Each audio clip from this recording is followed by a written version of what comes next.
Thank you very much, everyone. It's a great honor to be with the President of South Africa, President Ramaphosa, and he is a man who is certainly in some circles really respected, other circles a little bit less respected, like all of us, in all fairness, like all of us. We all like that. We also have a few of my friends. Ernie Els, a great golfer. He's a truly great golfer.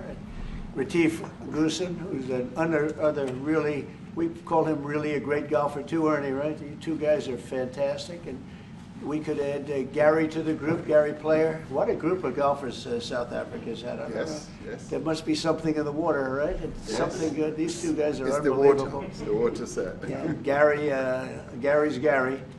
And David Frost, also another one that I know is such a great one. Indeed. Was he as good a putter as they say, David? He's a putter. He's a putting machine, right? Absolutely. But he's another one. So something very good about South Africa in golf, and golf is still doing great in South Africa. And they have young players, I hear, coming up that are going to be very good. But it's an honor to have you here, and my friend, it's an honor to have you, one of the greatest businessmen in South Africa and long beyond. Thank you for being here. It's a very, very great honor. Appreciate it. So we're going to be discussing certain things. As you know, we have the G20 is going to South Africa. When is that going to be? In November. In November. And thereafter, I hand over to you. And yes, we have it next. You originated the G20, so I'll hand over the baton to you, and then you lead the G20 in the world. We're going to have it the following year. Yeah. So we'll be discussing many things, and some of the things you've been reading about in the papers and the media. And I would say that, look, the president is a truly respected man in many, many circles, and in some circles he's considered a little controversial.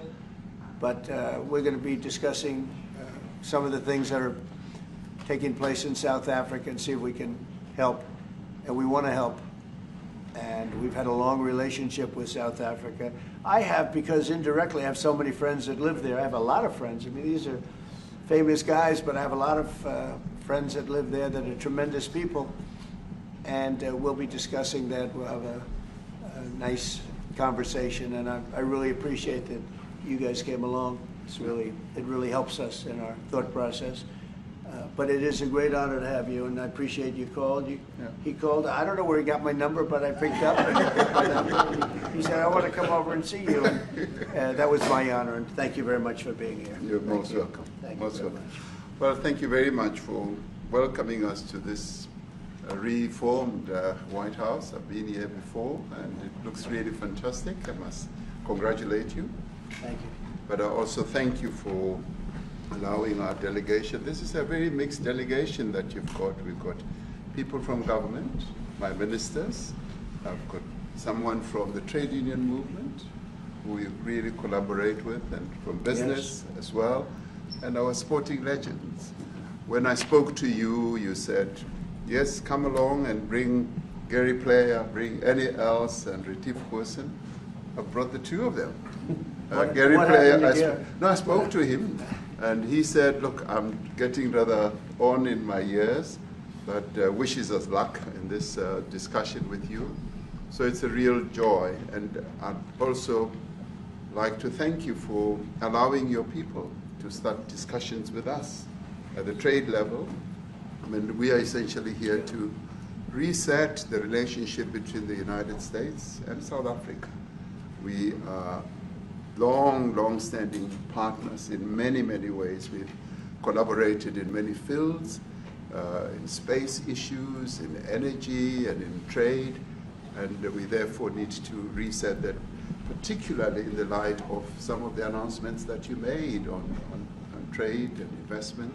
So we want to advance more trade between the two of us, our two countries, and our people now have been empowered by yourself and by myself to start engaging, and we hope that we will be able to fuel that engagement during our talks.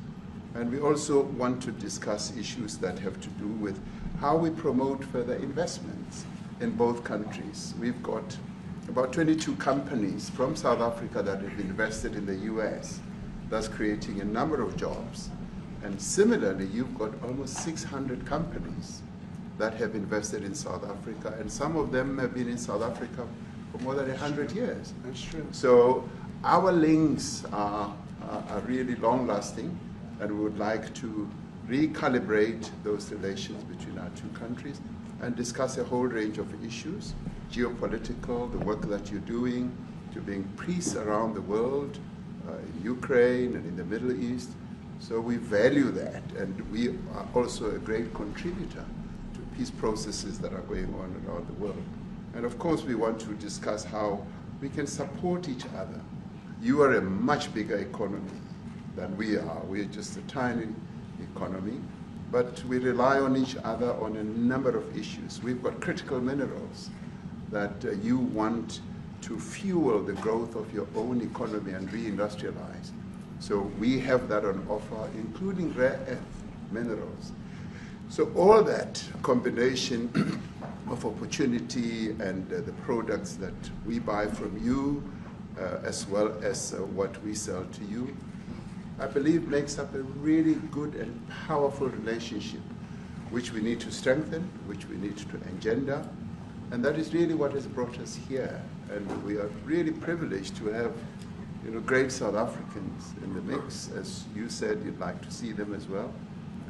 And I brought you a really fantastic golf book.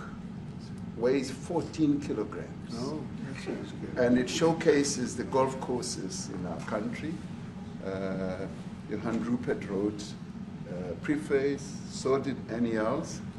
And I want to showcase our golf courses. You might remember when I spoke to you, and we spoke about golf, you said I should start practicing. And I've started practicing, President, so I'm ready. But let me end just the introductory remarks by thanking you. You may not recall that 5 years ago I spoke to you during the COVID period. Right. And it was at a time when the whole world was going through a really cathartic moment. Right. And we asked for assistance, and you were able to assist us with respirators.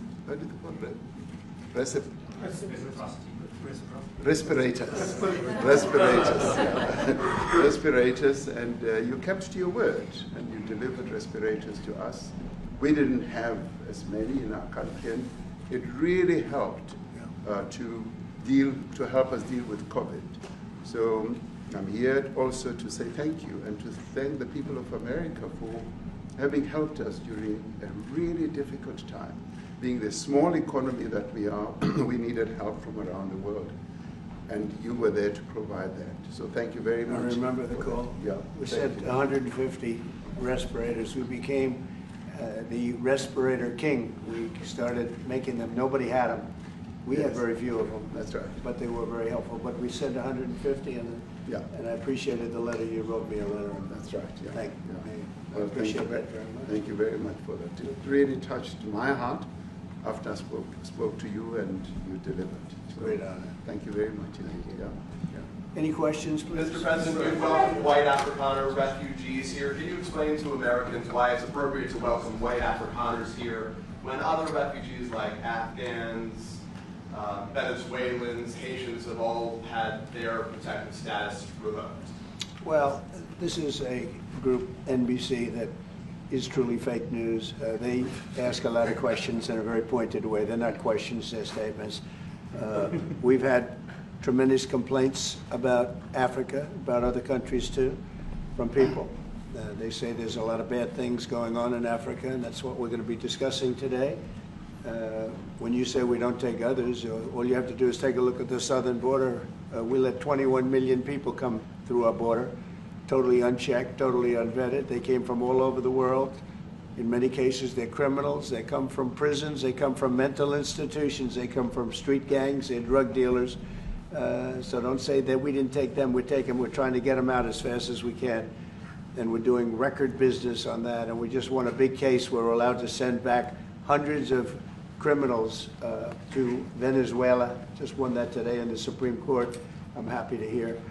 But we do have a lot of people.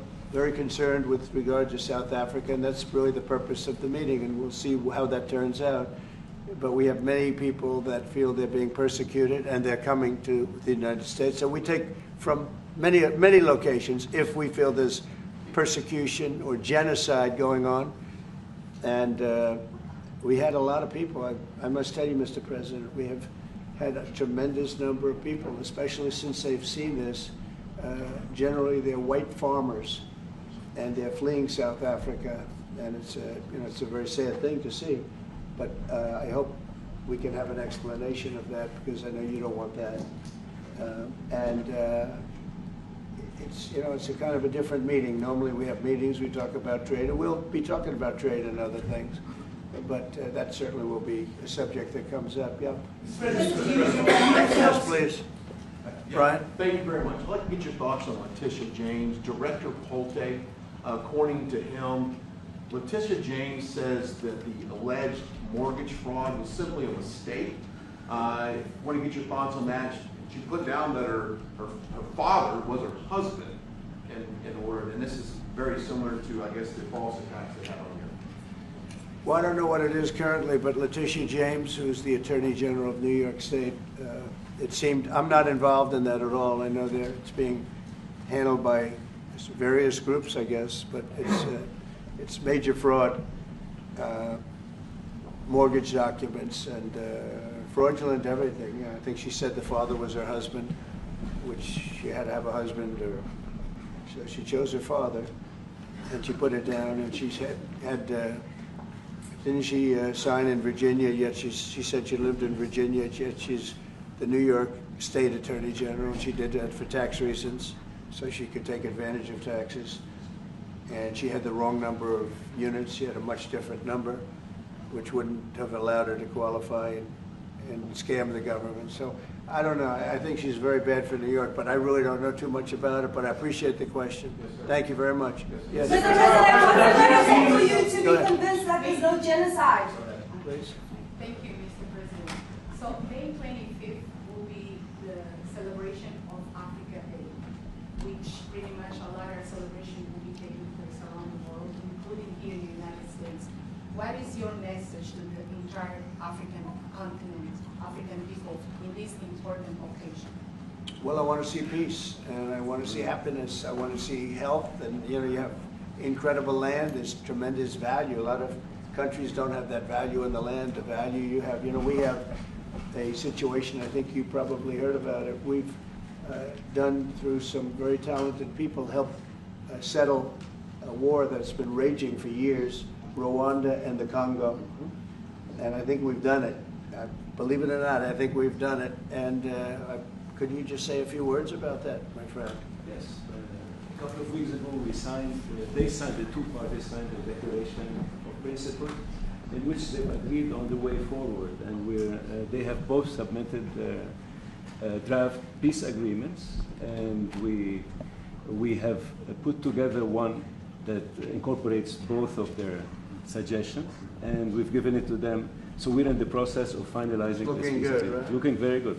No, we have to thank you for even those efforts, because the African continent, particularly SADC, our Southern African Development Community, has for years been seeking to foster peace in the Democratic Republic of the Congo.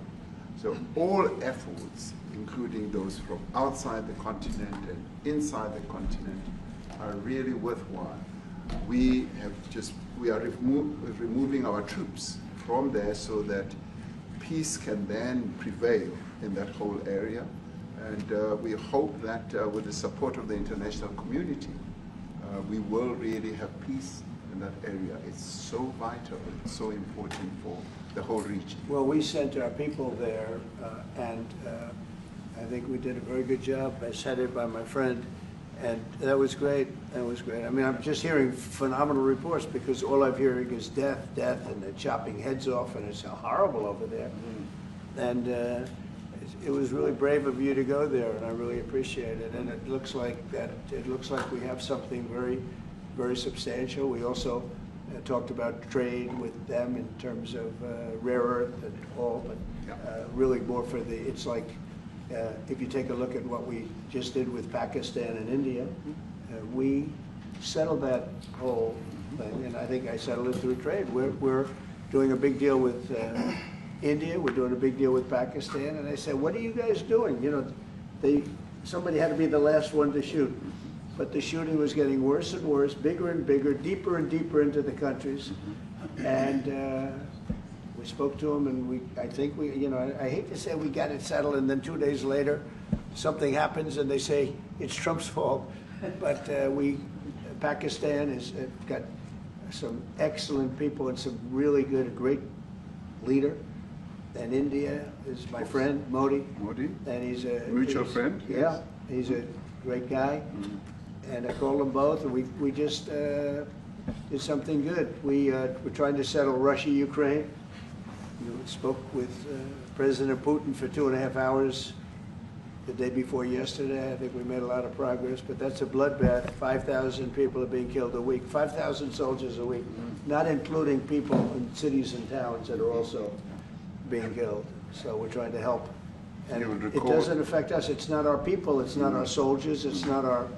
It's Ukraine and it's Russia. But if we can save 5,000 souls, we'll do it. You know, we're pretty good at it. But that's a bad situation. That is a really bad situation. Well, you'll recall when President Zelensky was coming to South Africa, that's when I spoke to you. That's right. We both agreed that we need to push the peace message so that there can really be peace. And we've been involved in the Ukraine-Russia conflict for quite a while. Through my Minister of State Security here, we've been dealing with them, the exchange of children who were taken away, going through names and addresses and all that. So we've been invested in that whole process as well. And the moves that you're making are fully supported by us because we would like to see the end of that war. Yeah. Sure. I called Zelensky and they said, he's in South Africa. I said, what the hell is he doing in South Africa? He was talking to us. We got this big. I said, that's a strange one. I said, what are you doing in South Africa? Yes. That's a strange one. He's trying to make peace. We're taking him. You know, we were lucky because we had the great Nelson Mandela who taught us how to create peace, to make peace. So we were imparting some of those lessons to him, some of those learnings, and I specifically mentioned to him that this is how Nelson Mandela taught us that when you want to have a peace in a country, do it on an unconditional basis and sit down and talk. And that's precisely what I'm sure he's going to heed. Well, we're going to see what happens with that one. It's there's a lot of hatred. Yeah. There's a lot of death. It's a bloodbath. It is. Unfortunately. I get the satellite pictures of that field, of that killing field. Mm-hmm. You never saw anything like it in your life. Yeah. It's horrible. It's a horrible thing that goes on, but I think we've made big progress. Yeah, please, go ahead. Thank you, Mr. President. No, not you. Right here. He's from South Africa. Go ahead, please. What are you expecting on the ICJ case? Are you expecting South Africa to drop that? Is that what you're trying to do? On which case? The ICJ the International Criminal Justice. I don't expect anything, to be honest. I really don't. I don't know. It's they've got a case. There's a lot of anger there, tremendous anger. I don't expect anything. We'll see what happens. We'll have a ruling, and who knows what the ruling is going to mean. Yeah. On that subject of Gaza, Mr. President, are you going to be speaking to Prime Minister Netanyahu about Israel's renewed offensive there? There's been a lot of concern from European countries. The Pope has expressed concern. Are you going to be asking Prime Minister Netanyahu to tone down the offensive in Gaza to let more aid in? Was that a question or a statement? It's a question. This guy's, you never change. Mr. President, what will it take for you to be convinced that there's no white genocide in South Africa? Well, I can answer that for the President. It's for him. No, seriously. I'd rather have him answer. Yeah, I'd rather answer that. It will be. Our President will respond to you. Yeah, Thank you, Mr. President. It will take President Trump listening to the voices of South Africans, some of whom are his good friends, like those who are here. When we have talks between us on the quiet table, It will take President Trump to listen to them. I'm not going to be repeating what I've been saying. I would say if there was Afrikaner farmer genocide, I can bet you these three gentlemen would not be here, including my Minister of Agriculture. He would not be with me.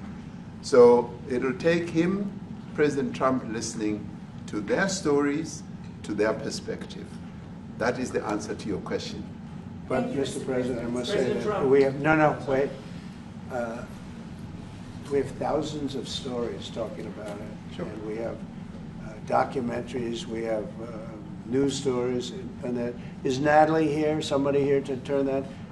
I could show you a couple of things, and I have to, it has to be responded to. Yeah, sure. We have, let me see the articles, please, if you would, and turn the lights down. Turn the lights down, and just put this on. It's right behind you, Johan. There's nothing this parliament can do. With or without you, people are going to occupy land. We require no permission from you, from the president, from no one. We don't care. We can do whatever you want to do.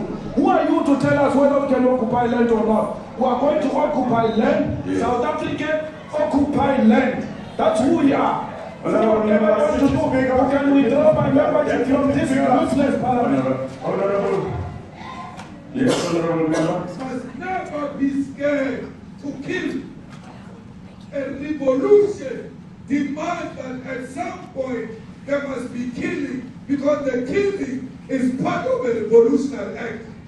Shoot to kill, Yamaza, kill the poor, the farmer, kill the poor, the farmer, pa, pa.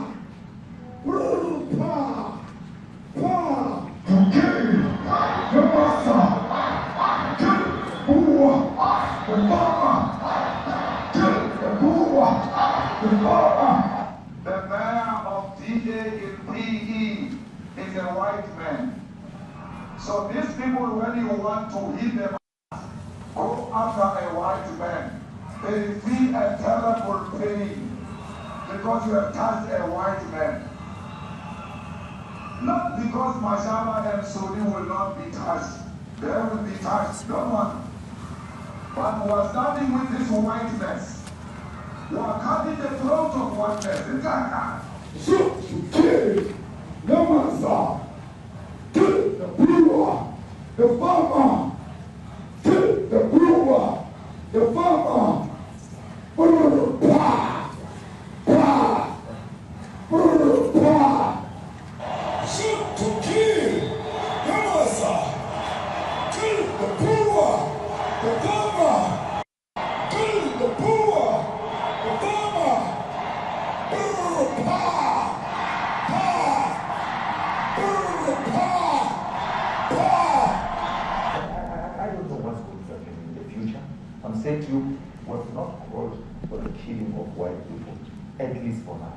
I can't guarantee the future. Yeah, but I mean, do you understand somebody watching that, especially as it gets shared on Twitter, they freak out. It sounds like a genocidal.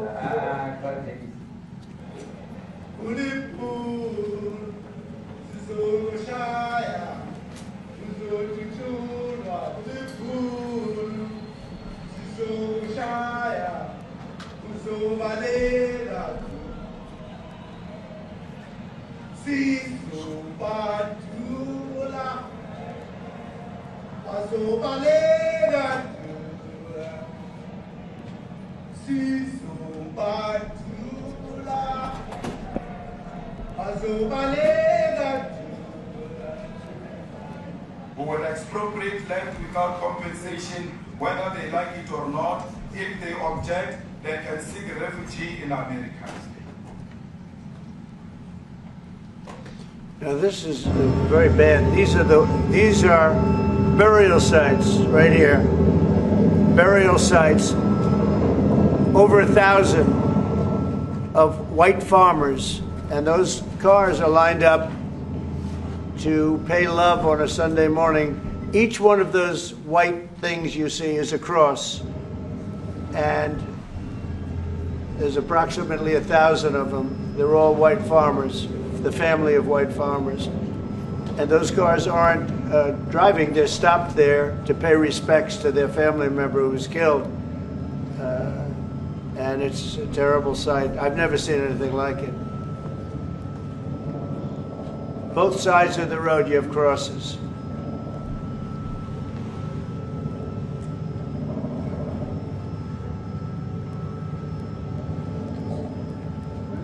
Those people were all killed. Have they told you where that is, Mr. President? No, I'd like to know where that is, because this I've never seen. But, okay. I mean, it's in South Africa, that's where. We need to find out.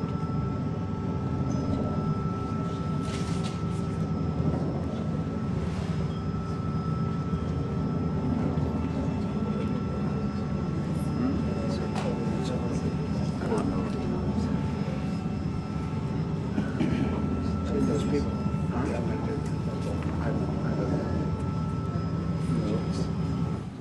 Okay. Mr. President, the Pentagon announced that it would be accepting a Qatari jet to be used as Air Force One. What are you talking about? You know, what are you talking about? You know, you to get out of here. What does this have to do with the Qatari jet? They're giving the United States Air Force a jet, okay? And it's a great thing. We're talking about a lot of other things. It's NBC trying to get off the subject of what you just saw. You are a real, you know, you're a terrible reporter. Number one, you don't have what it takes to be a reporter. You're not smart enough. But for you to go into a subject about a jet that was given to the United States Air Force, which is a very nice thing, they also gave $5.1 trillion worth of investment in addition to the jet. Go back, you ought to go back to your studio at NBC, because Brian Roberts and the people that run that place, they ought to be investigated. They are so terrible the way you run that network, and you're a disgrace. No more questions from you. Go ahead. Go ahead, talk about that. His name is Peter something. He's a terrible reporter. Quiet. Let's go. Thank you so much. President Trump, Anna Disaster from ENCA in South Africa. Thank you very much. Thank you very much. What would you like President Ramaphosa to do about the situation that we've just seen on the screen? I don't know. Look, these are articles over the last few days. Death of people. Death. Horrible death. Death. I don't know. To pick anyone, white South Africans are fleeing because of the violence and racist laws. And this is all, I mean, I'll give these to you. So when you say, what would I like to do? I don't know what to do. Look at this. White South African couples say that they were attacked violently. And, President Trump, when will you go and see for yourself if it is? well, I could do that. Look, here's burial sites all over the place. These are all white farmers that are being buried. And he asks about a jet that was given. You ought to be ashamed of yourself. You know, you are so bad. You're such a bad reporter.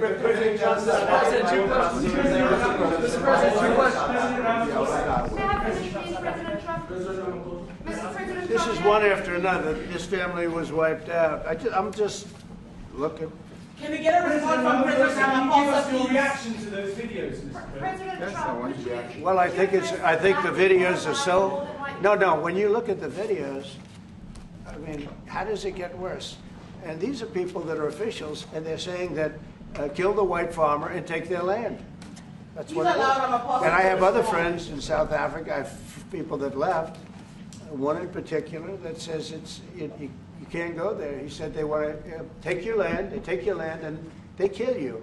It's okay, and they say it's okay to do. Now we're going to talk about it, but this is a tremendous look. This is a story recent. These are all people that recently got killed. Yeah. And I don't know how it can get any worse. These are and you know, the men that you saw, the people that you saw in that movie, those are officials. Those are people that were in office. They had one march, they had a dance in your parliament, whatever you may call it, legislature. Well, and let me it was clarify that. terrible. Yeah, let me please. clarify that, because what you saw, the speeches that were being made, one, that is not government policy. We have a multi-party democracy in South Africa that allows people to express themselves, political parties to adhere to various policies, and in many cases, or in some cases, those policies do not go along with government policy. Our government policy is completely against what he was saying, even in the parliament. And they're a small minority party, which is allowed to exist in terms of our constitution. But you do allow them to take land. No. You do allow them to take land. Nobody can take land. And then when they take the land, they kill the white farmer. And when they kill the white farmer, nothing happens to them. No, there is nothing happens to them. There is criminality in our country. People who do get killed, unfortunately, through criminal activity, are not only white people. Majority of them are black people. And we have now been utilized. The farmers are not black. I don't say that's good or bad, but the farmers are not black. And the people that are being killed in large numbers, and you saw all those grave sites, and those are people that loved ones going, I guess on a Sunday morning, they told me, to pay respect to their loved ones that were killed. Their heads chopped off. They died violently. And, you know, I mean, we're here to talk about it, and I didn't know we'd get involved here. But I will say this, that if the news wasn't fake like NBC, which is fake news totally, one of the worst, ABC, NBC, CBS, horrible. But if they weren't fake news like this jerk that we have here, if we had real reporters, they'd be covering it. But the fake news in this country doesn't talk about that. They don't want to talk about it, but now they have to talk about it. But they won't. This won't even be a subject. They'll have him talking about why did a country give a free, think of this, why did a country give an airplane to the United States Air Force? Okay, the United States, not to me, to the United States Air Force, so they could help us out, because we need an Air Force One until that's Air Force One, it's being built. 2 of them being built. But Boeing's a little bit late, unfortunately. So why did they give us a plane to the United States Air Force? That's what that idiot talks about after viewing a thing where thousands of people are dead. I'm sorry, I don't have a plane to give you. I wish you did. I'd take it. I would take it. If your country offered the United States Air Force a plane, I would take it. Okay. But coming back to this issue, which I really would like us to talk about, and talk about it very calmly. We were taught by Nelson Mandela that whenever there are problems, people need to sit down around a table and talk about them. Well, there are problems. And this is precisely what we would also like to talk about, including, of course, trade matters, investment matters. So the issues that concern you as the United States. Those are all recent. Those are all deaths. Yeah, in many ways, I mean, one should say you are a partner of South Africa, and you are raising concerns, and these are concerns that we are willing to talk to you about.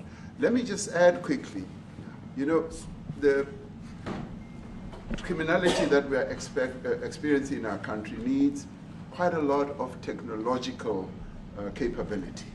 And in one of our areas in South Africa, we're using US technology, which is able to, in many ways, identify where shootings are happening and all that. And I'd like to talk about that, because there is support that we can get from you as the United States to help us deal with all these acts of criminality. And that is what I believe partnership is all about. And we are here as a partner so that we can help each other whenever there are challenges. So I'd like us to discuss it, and of course outside of the media, so that we sit down and have a really good discussion that will lead to good outcomes. Are there any other further punitive measures that could be in place should you not be satisfied that South Africa is fixing some of the very bad things, in inverted commas, that you tweeted are happening? Well, there are a lot of bad things happening in many countries, but this in particular has been very, very bad, very bad. And because of we're going to have the whole world watching in another short period of time because you have the G20, and that's a big deal. And it seems like, I want you to look good. I don't want you to look bad. Very good. But we have hundreds of people, thousands of people trying to come into our country because they feel they're going to be killed and their land is going to be confiscated. And you do have laws that were passed that gives you the right to confiscate land for no payment. You can take away land for no payment. I want to clarify that because we have a constitution. Our constitution guarantees and protects the sanctity of tenure of land ownership. And that constitution protects all South Africans with regard to land ownership. However, we do say, because we've got to deal with the past, the government, and as your government also has the right to expropriate land for public use. And you're doing that. And we've never really gotten underway with that. And we are going to be doing so. You're taking people's land away we have not. from them. We have, and those people, in many cases, are being executed. They're being executed. And they happen to be white, and most of them happen to be farmers. And that's a tough situation. I don't know how you explain that. How do you explain that? They're taking people's land away, and in many cases, those people are being executed. And in many cases, it's not the government that's doing it. It's people that kill them and then take their land, and nothing happens to them. But we have thousands of people that want to come into our country. They're also going to Australia in a smaller number. But we have thousands of people that want to come into our country, and they're white farmers, and they feel that they're going to die in South Africa, and it's a bad thing. Yeah, please. What can South Africa do? What concessions would you like to see them make to improve relations with the United States? Then I have one more for President Ramaphosa afterwards. Well, we just spoke about it. I got them a very, very complex machine, 150 of them. And I was asked by the president if he could help, and I did that. And I have great feeling for all countries. I deal with all countries, but I have a great feeling for South Africa because I have friends. I have a couple of friends, a few friends here today.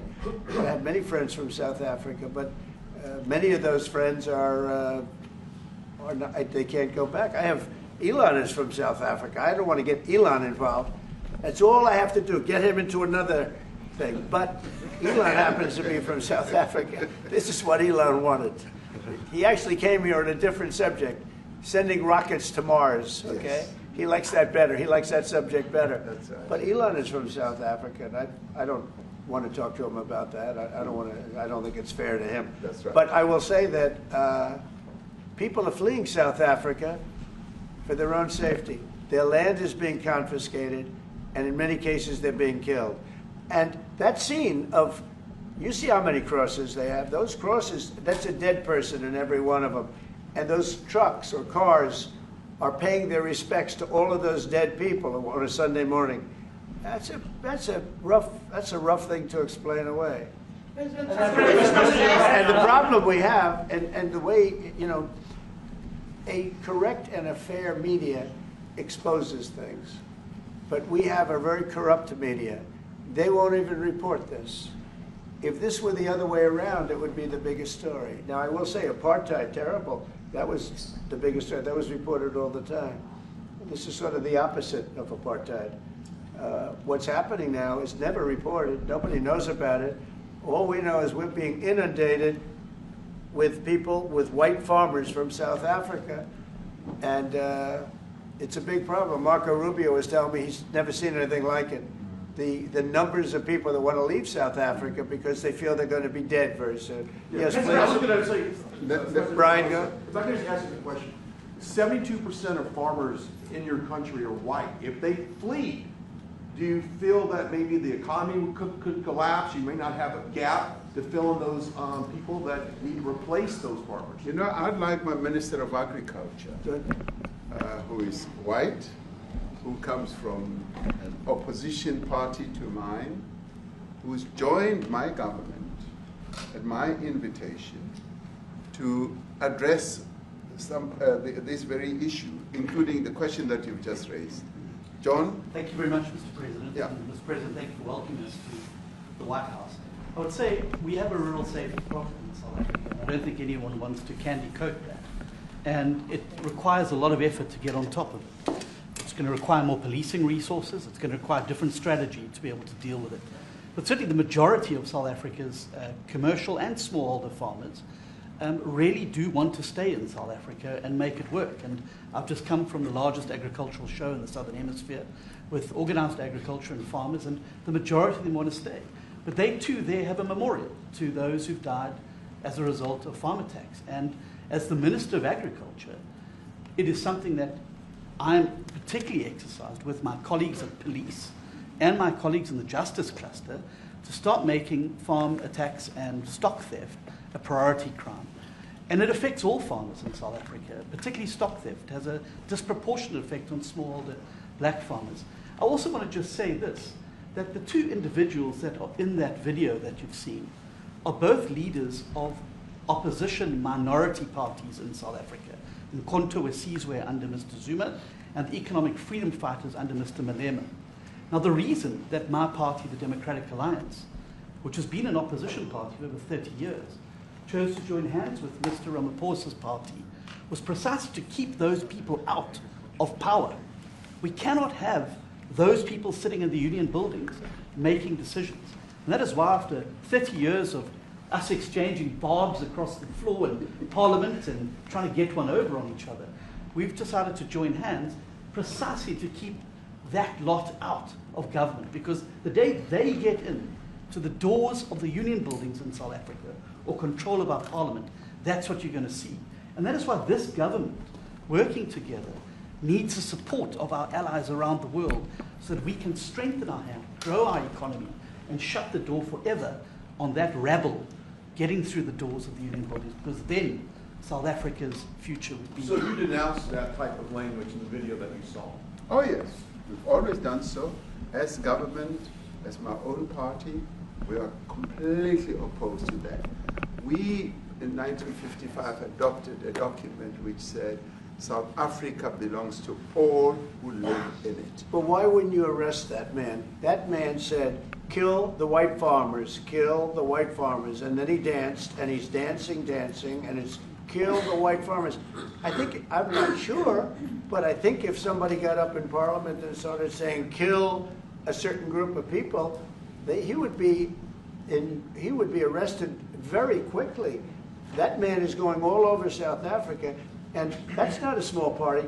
That was a stadium that holds 100,000 people, and I hardly saw an empty seat. That's a lot of people. That's a lot of representation.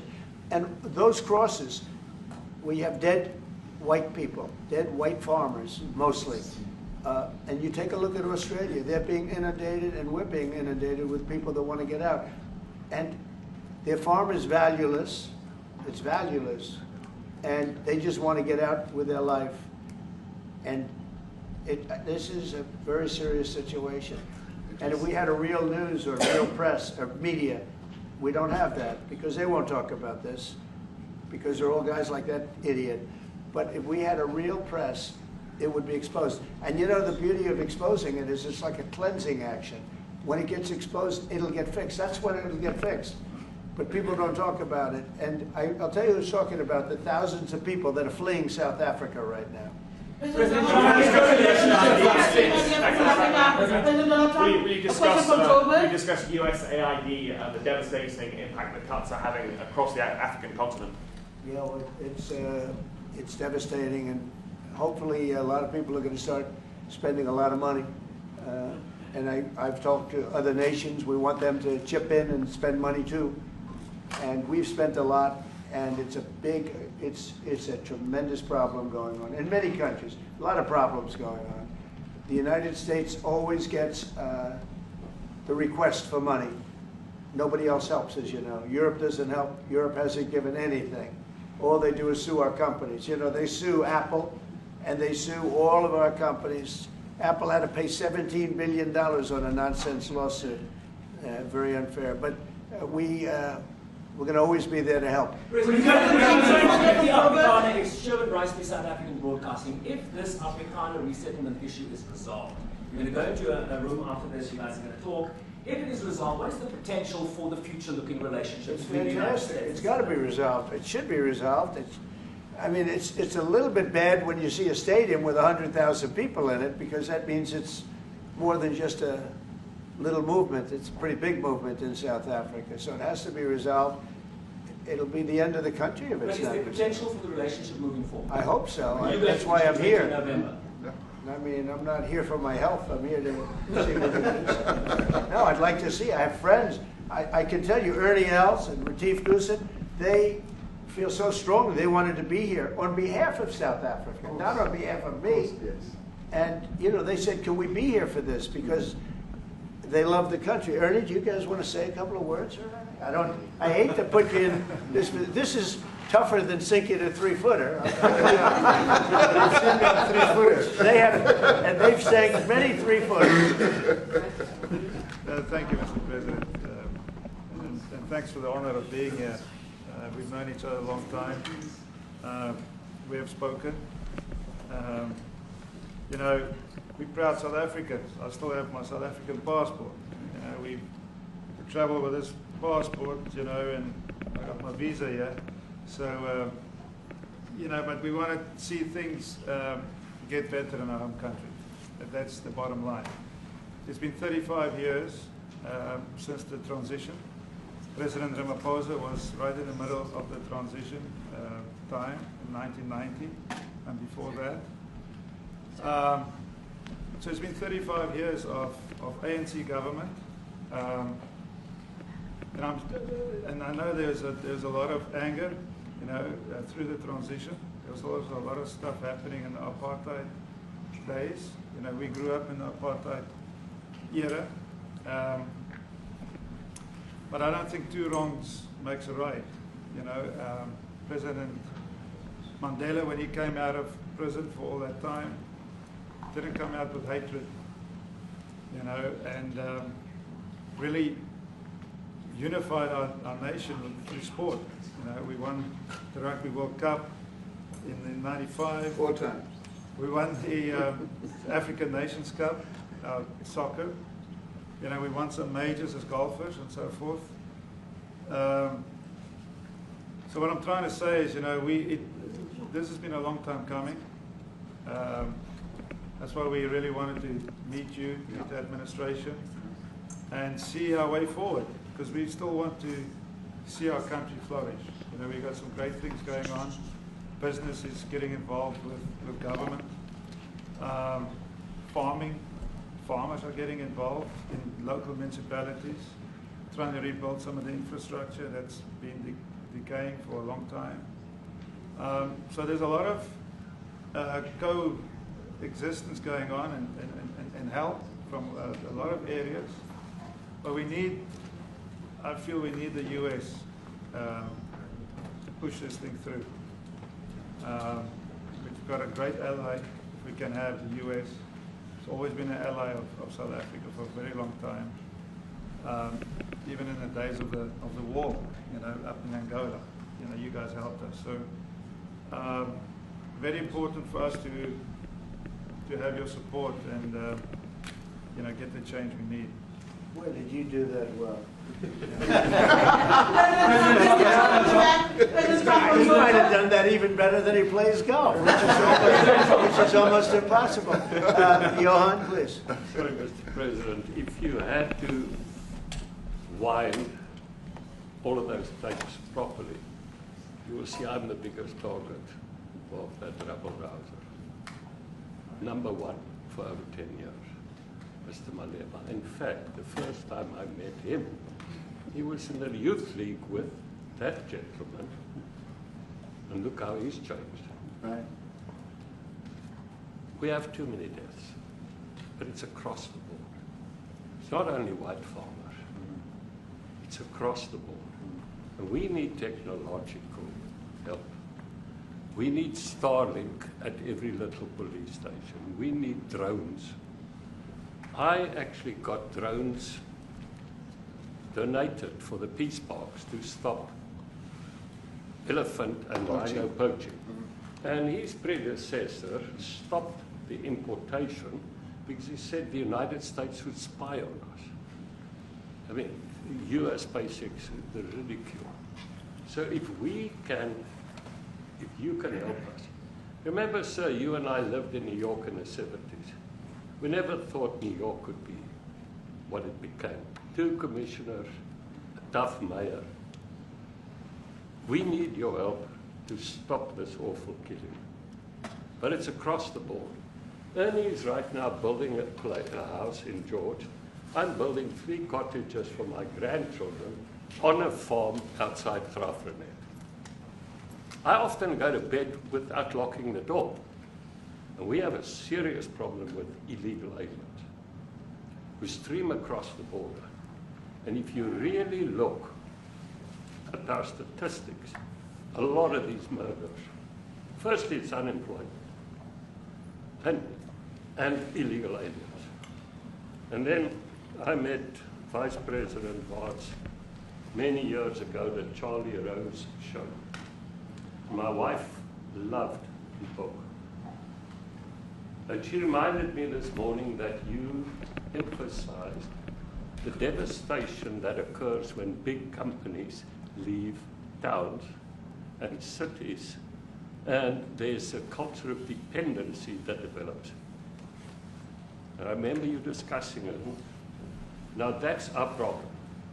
If we don't get our economy to grow, the culture of dependency and the lawlessness will increase. I've again been against apartheid all my life, and I'm their #1 target. Please just Google my name and Malema. You'll see it, sir. He marched on the farm. But the crime is bad.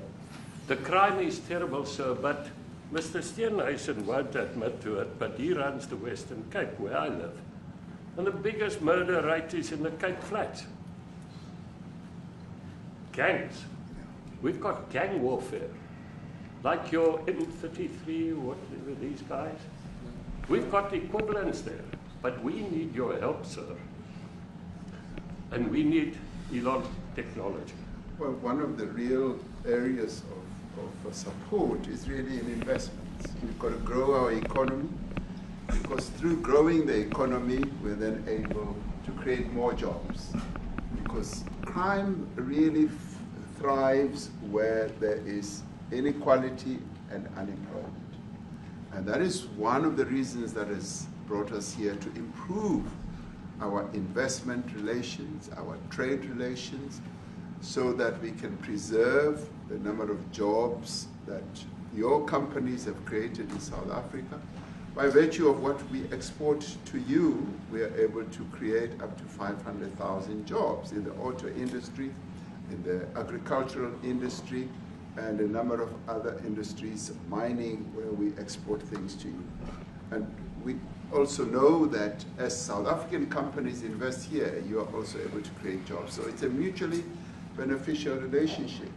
So our main real reason for being here is to foster trade and investment, so that we are able to grow our economy with your support, and so that we are also able to address all these societal problems, because criminality thrives when people are unemployed, when they have no other hope to eke out a living. So that is what we need to resolve. And your support, your partnership with us is what is really going to give us a strong capability to move forward. Retief, do you have, excuse me, do you have anything to say? I mean, I don't want to leave you out. You know, the guy won 3 or 4 majors. 3 or 4? No, only 2. 2. That's a lot. By the way, 2's a lot. A lot of tournaments you won too. Do you have anything to say? Yeah, thank you, Mr. President. President Ramaphosa. I grew up in an area in South Africa that is a farmland area, Polokwane. And there is some issues up there. Obviously, my dad was a property developer as well as a part-time farmer. And yeah, some of these buddy farmers got killed. The farm is still going. My brothers run it, but it's a constant battle with farms they're trying to burn the farms down to chase you away. So it is a concern to try and make a living as a farmer. And at the end, without farmers, there's no food on the plate. So we need the farmers to produce the food. Farming, right? He wouldn't do it. He wouldn't even want to do what you're doing, right? They love farming. They don't want to leave. But it's a struggle. Yeah, and food and fresh water is the most important thing in life. Without those two things, you can't survive. How is the water there? The water's great, obviously. All the water comes out of the borehole, out of ground for us down there. But yeah, it is a battle to get the water out sometimes when all the equipment gets stolen all the time that you're trying to get the water out. So does your family and your brother, do they feel safe on the farm? They live behind electric fences, try and be at night safe.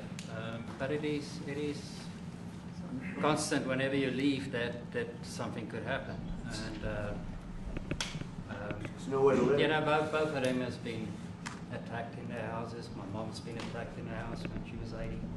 So it is difficult. But the guys live a great life despite everything going on. Something. President Trump, I brought along the president of the largest trade union in our country, Ziggy Solosi, because she leads many, many workers, more than 1 million, 2 million workers, and maybe we should give her a chance to say something because she's come all the way to join us. Thank you very much, Mr. President Trump, for having us, and President, for extending the invitation to us as organized labor. And I must say that we are here to support the initiative that has been made by our government with business, of course, as organized labor. We've been coming to Washington on the AGOA trade relations in the previous regime. And I think at the center of it all, for me, it is exactly what Mr. Rupert has said, the importance of us growing the economy.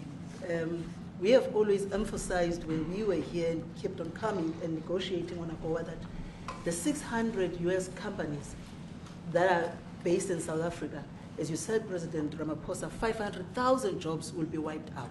We need more foreign direct investment in our country.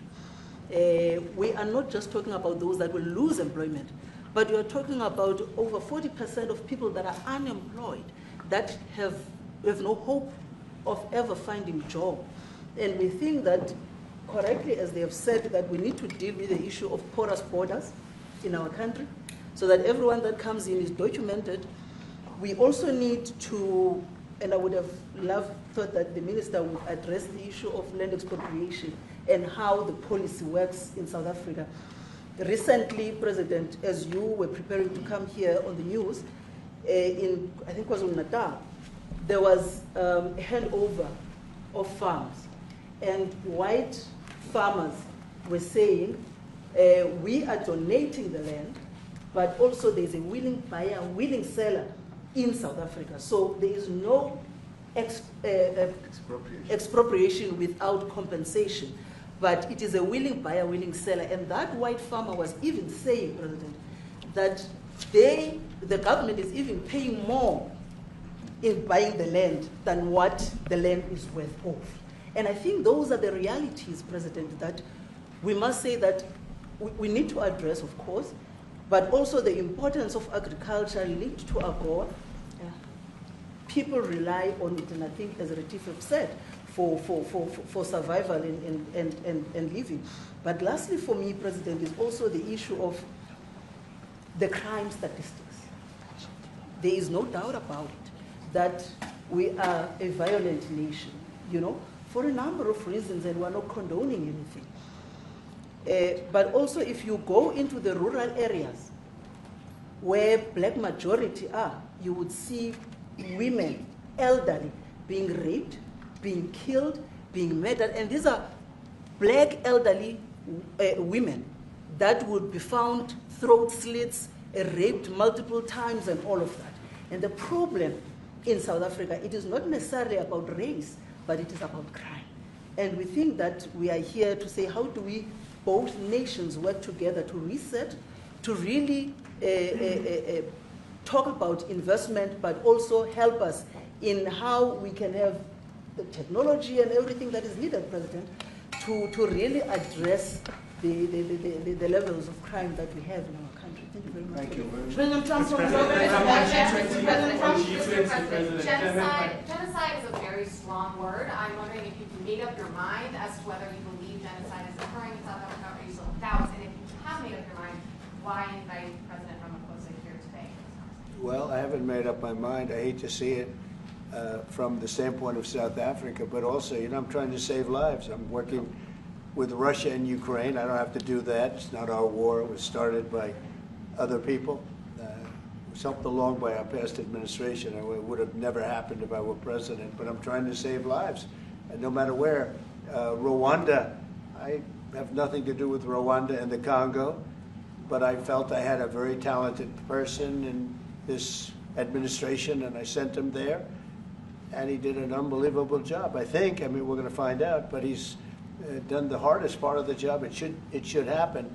If I can save lives, I want to save the lives. If it's in Africa, that's great. If it's in Europe, if it's wherever it may be. And it's a very small investment to do, believe me, compared to what the consequences are. So I hope we can do something. Look, I have so many friends. These two men, I have great admiration for them because I know what they do for a living. Yeah. And that's a very hard living. Going from city to city, from country to country, and hitting a ball 350 yards like they do, and better than you and I. Getting the ball in the hole. It's a very tough, with lots of people watching, right? Yes, That's a very tough living. You know, they're champions. I respect champions, and I respect very much. And I think the country is very lucky. They really wanted to be here. That's true. They could be elsewhere. They could be on a beautiful fairway someplace, and they wanted to be here. So. My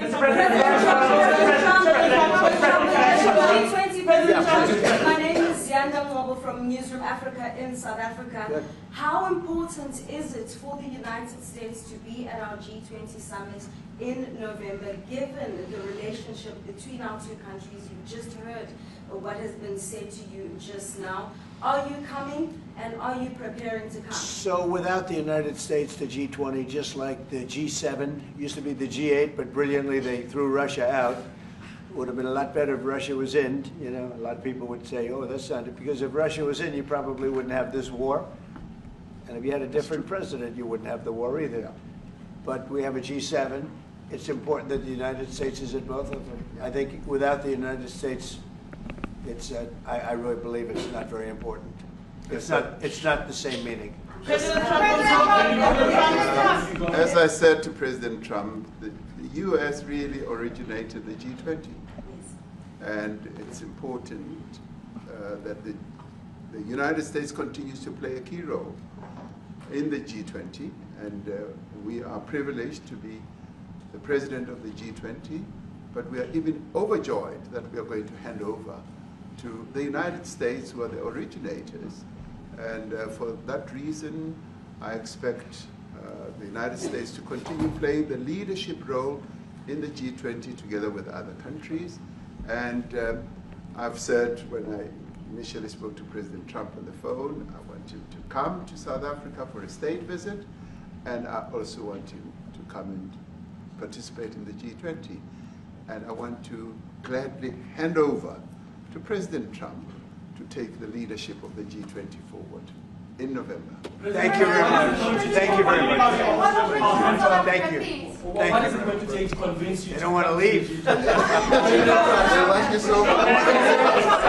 How much do you need? Everybody, please keep moving. Thank you. Keep moving.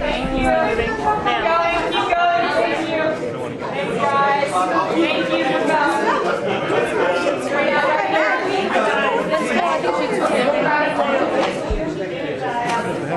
Outside? Oh, we didn't bring them in. Oh.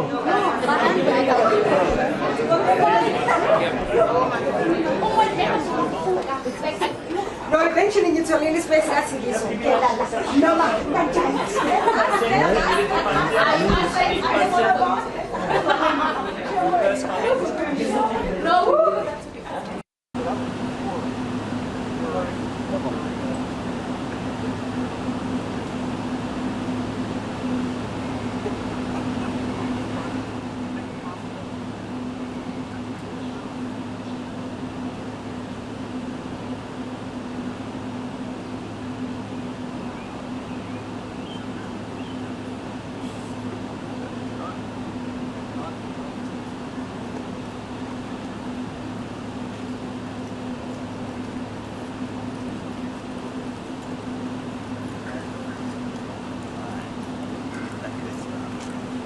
have to be stronger than them. Right, exactly.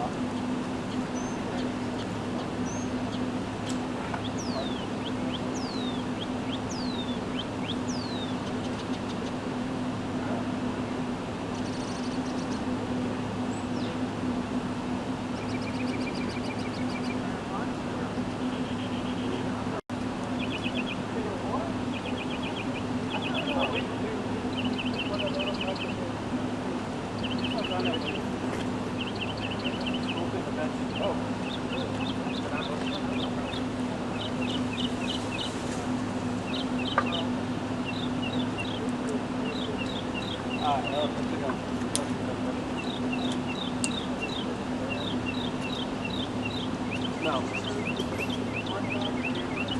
Okay. Yeah, I don't know.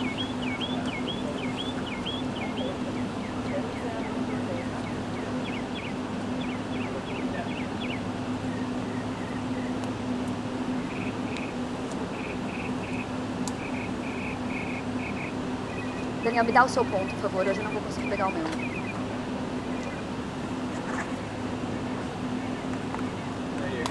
Guarda pra mim, fazendo favor.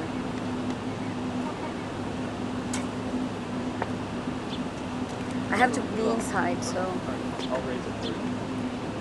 I don't think he's leaving yet because they have lunch, right?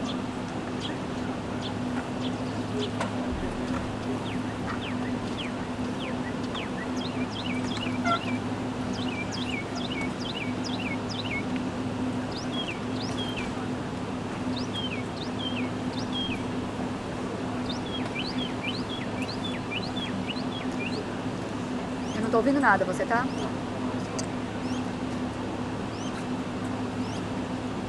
Ah, tá bom.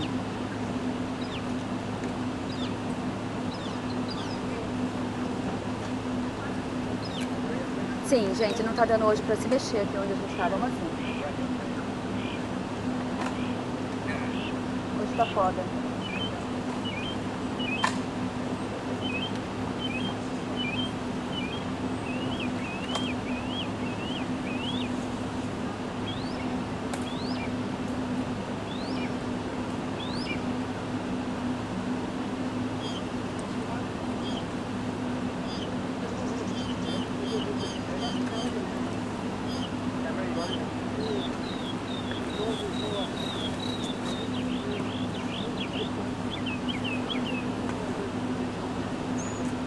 Daniel, depois a gente pode sair daqui, tá?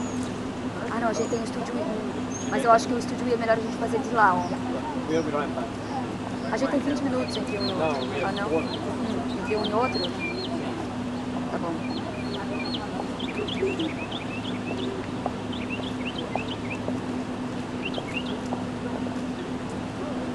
Mas se ele sair daqui, talvez peçam pra gente sair, entendeu? A gente vê. Vai. Tá bom, gente, vamos lá.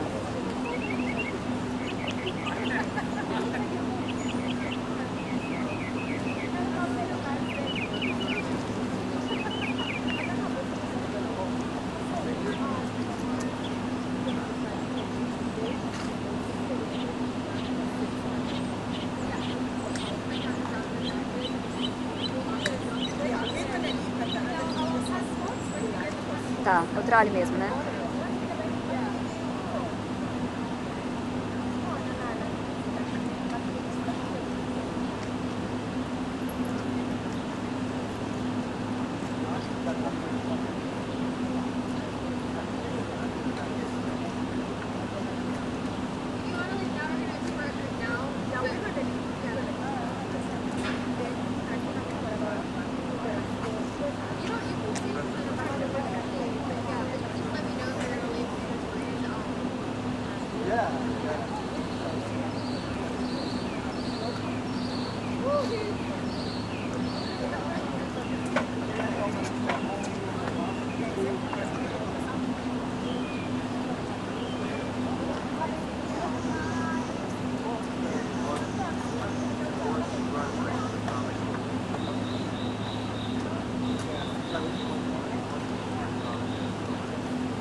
Olha, Trali, em muitos anos de cobertura aqui da Casa Branca, nunca presenciei nada igual aqui no Salão Oval. A Casa Branca produziu uma recepção, praticamente um show, para tentar encurralar o presidente sul-africano, apagou as luzes ali do Salão Oval e exibiu vídeos mostrando sul-africanos negros defendendo a morte e a violência contra os sul-africanos brancos e mostrando cruzes que representavam, cada um representava um sul-africano morto. Donald Trump também mostrou reportagens sobre o que ele chamou de casos de racismo contra fazendeiros brancos lá no país.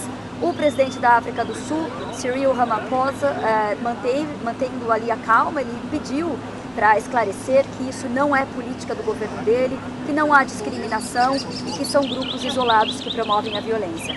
Desde que voltou à presidência, Trump cortou a ajuda financeira à África do Sul, expulsou até o embaixador daqui, acusando o país de ter uma política externa anti-americana e uma política interna anti-brancos. Trump também assinou um decreto para dar status de refugiados aos sul-africanos brancos, os afrikaners, alegando que são vítimas de genocídio. O presidente americano pressiona hoje também para a África do Sul revogar uma lei que permite ao governo sul-africano desapropriar terras privadas sem indenização quando for considerado de interesse público. E metade das terras agrícolas, por exemplo, é propriedade dos afrikaners, que representam apenas 7% da população. O presidente sul-africano afirma que essa lei visa lidar com as consequências do apartheid. A África do Sul viveu mais de 40 anos sob um violento regime de segregação racial, tratava pessoas, tratava os negros como cidadãos de segunda classe. E com essa visita, o presidente sul-africano pretende dar um reset na relação com os Estados Unidos e também reatar relações com o Elon Musk, que nasceu na África do Sul e é um dos maiores políticos do país. Também participa das reuniões hoje. Os dois ainda estão reunidos aqui no Salão Oval, daqui a pouco eles têm um almoço de negócios com as negociações e vamos ver se o sul-africano consegue realmente mudar essa relação. Pelo que a gente viu no Salão Oval vai ser muito difícil, mas vamos ver se pelo menos ele consegue convencer Trump a ir para a África do Sul, para a cúpula do G20 no final do ano. Tralha. Yeah, I know, it's a shit show. Well, thank you. Can I bring you anything? Can I bring you a water? No, I'm fine. Are you sure? Okay. I'm going to be in the booth. Okay.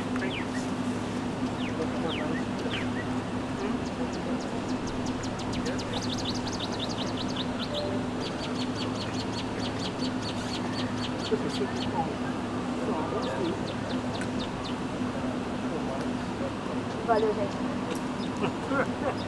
Eu sei, porque a gente, eu falei, a gente tá num lugar aqui que tá super complicado hoje. Não tem muito o que fazer. Daniel, você quer tentar trocar pro próximo? Não é fácil.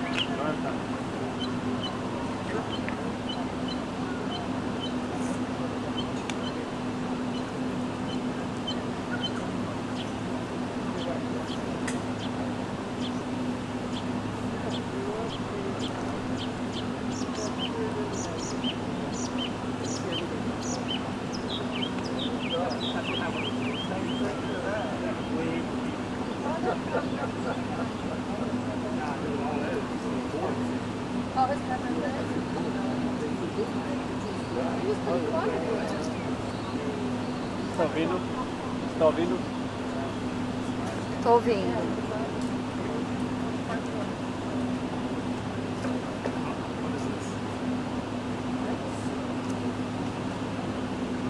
Sim.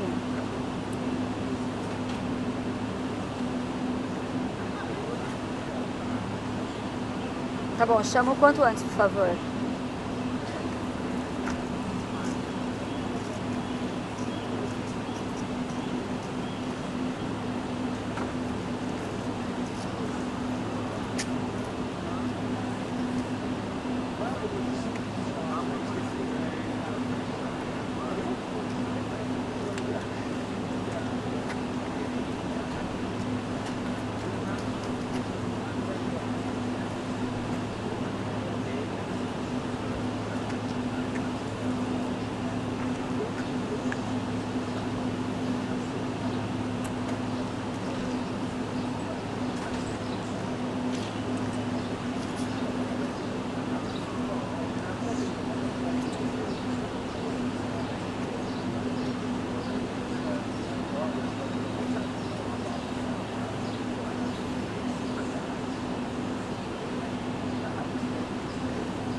Oi, Sadi. Olha, o clima absolutamente de espanto aqui entre os colegas jornalistas na Casa Branca. Eu cubro o governo americano há muitos anos e eu nunca tinha visto, presenciado nada igual no Salão Oval, nem no dia do Zelensky, porque no Zelensky, pelo menos o que a gente viu, né, parecia que foi se desenvolvendo espontaneamente a tensão. E hoje não, a Casa Branca produziu uma recepção, produziu um show para tentar encurralar o presidente sul-africano. Apagou as luzes do Salão Oval, que eu nunca vi antes, e exibiu esses vídeos mostrando, então, sul-africanos negros defendendo a morte e a violência de sul-africanos brancos, mostrando cruzes também e dizendo que cada cruz representava um sul-africano branco morto.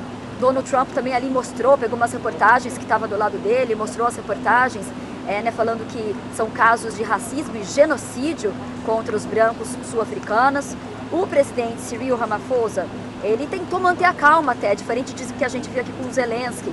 Ele pediu para esclarecer que isso não é política do governo, que não há discriminação no governo dele, que são grupos isolados que promovem essa violência. Ele que veio para cá para tentar reatar a relação com os Estados Unidos no momento de grande tensão, porque a gente lembra que desde que voltou à presidência, Trump cortou a ajuda financeira à África do Sul, expulsou o embaixador sul-africano aqui de Washington, acusando o país de ter uma política externa anti-americana, uma política interna anti-brancos.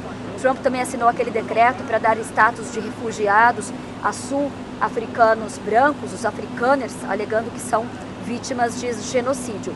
O presidente americano está hoje também pressionando a África do Sul para revogar aquela lei que permite que o governo sul-africano desaproprie terras privadas sem indenização quando for considerado de interesse público. Trump diz que isso afeta especialmente os fazendeiros brancos. A gente lembra que metade das terras agrícolas lá na África do Sul é propriedade dos afrikaners, que representam apenas 7% da população. Agora, o presidente sul-africano ele afirma que a lei também visa lidar com as consequências do apartheid, porque a África do Sul viveu mais de 40 anos sob esse regime violento de segregação racial, que tratava os negros como cidadãos de segunda classe, isolando eles da sociedade, da vida política. E com essa visita, o presidente sul-africano pretendia voltar, retomar essa relação, dar um reset nessa relação. O foco dele era comercial. Ele até veio com uma proposta de um acordo comercial para apresentar a Donald Trump. Deve estar apresentando nesse momento no almoço que eles estão tendo aqui.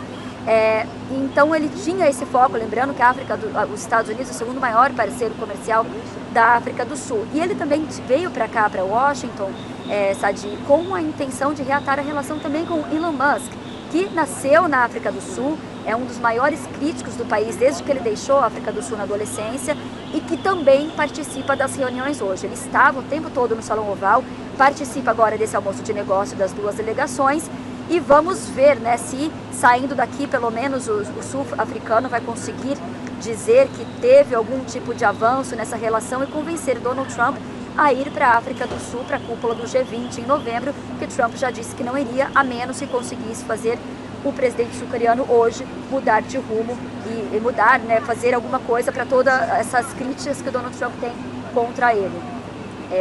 Sadi.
todo mundo foi surpreendido, Sadi. Ninguém imaginava que isso fosse acontecer aqui, especialmente no Salão Oval, que é um salão pequeno, um salão que não tem muito espaço ali para, sabe, para esse tipo de preparação, trazer uma grande TV, uma grande tela. Não existe uma tela ali para ter uma noção de TV dentro do Salão Oval. Então eles trouxeram a TV para lá, já tinham deixado tudo pronto ali.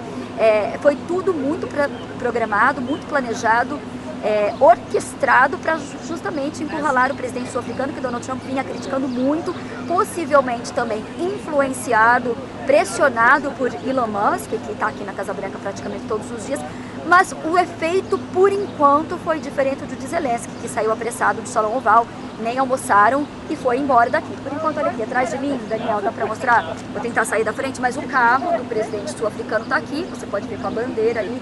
Essa daqui é a entrada do West Wing é onde fica o Salão Oval lá no fundo, os outros escritórios das autoridades aqui da Casa Branca. Então, ele ainda segue aqui, a informação é que a gente tem que eles estão, sim, agora na sala de gabinete, tendo esse almoço com as duas delegações. A gente pode perceber que a postura de Ramaphosa foi bem diferente, ele tentou manter a calma quando esse vídeo foi exibido, ele ficou em silêncio o tempo todo, ele não se exaltou, como a gente percebia que Zelensky estava exaltado, né, tentando, inquieto, ele ficou calmo, tranquilo, e depois apenas ele pediu para retomar, para esclarecer esses vídeos e tentar voltar o foco na questão econômica, que foi o principal foco dele para vir aqui retomar a relação. A gente lembra que foi ele que pediu essa reunião com o Donald Trump, não foi o contrário, justamente em meio, né, a todas as tensões depois de Donald Trump ter todas as críticas que Donald Trump tem feito ao governo da África do Sul. Então, Sadi, foi realmente assim, eu cheguei aqui na Casa Branca no momento que o vídeo estava sendo exibido e a sala de imprensa estava completamente lotada, aqui ainda está completamente lotado, e o que todo mundo fala é desse show, né? Parecia um reality show da Casa Branca, inclusive ali a gente viu várias pessoas conversando, dando seu próprio depoimento, uns jogadores de golfe brancos, sul-africanos, dando depoimento, depois gente do governo também sul-africano pedindo a palavra, e parecia que Donald Trump estava descobrindo muita coisa ali em frente aos olhos, em frente às câmeras, né, aos olhos de todo mundo, ao vivo, porque hoje isso tudo foi ao vivo, muitas vezes esses eventos no Salão Oval são gravados e transmitidos depois, hoje foi tudo ao vivo, e a gente acompanhando mais um episódio então do show de Trump aqui, que chocou a imprensa toda americana e provavelmente todo mundo, mas a delegação sul-africana tentando manter a calma, e o encontro segue aqui na Casa Branca, Sadi.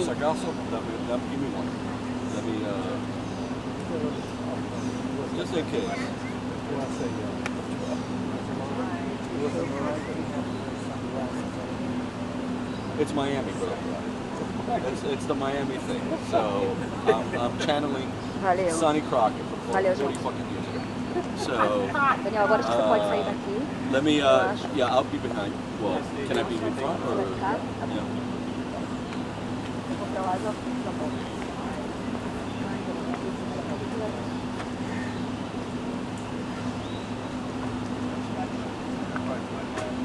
Yeah. Raquel.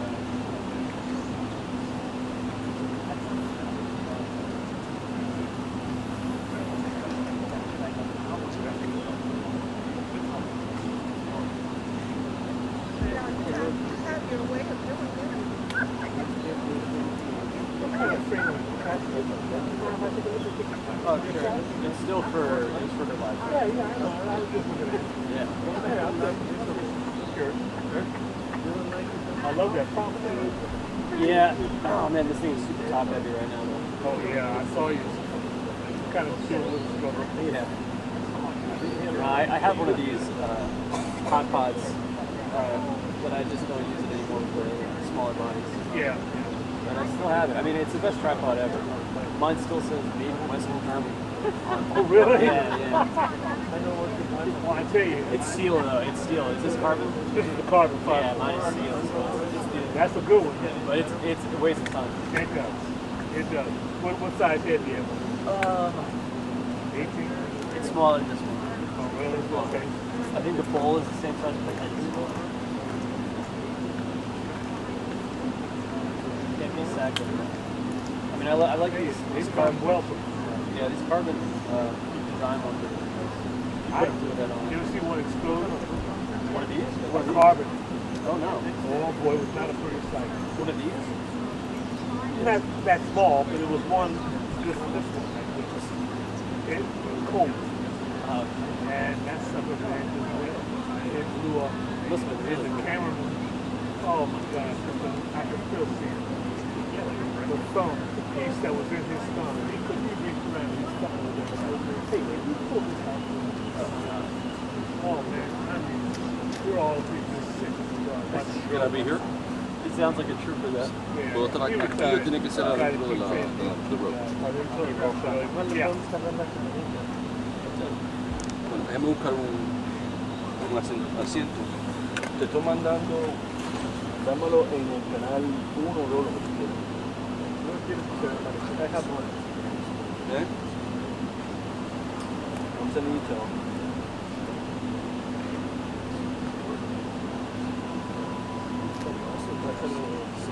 Channel 1? Perfect. Mic level. Yeah, line level. Yeah, line level. Actually, yeah, go to mic. That's fine.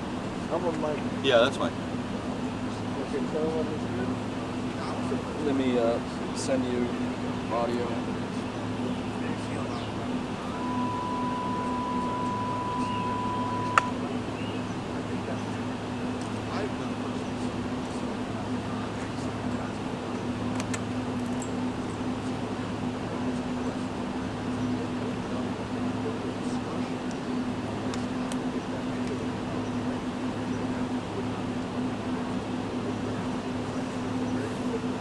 ¿Me oye? 1, 2, 3, 4, 5, 6, 7. Do you hear me?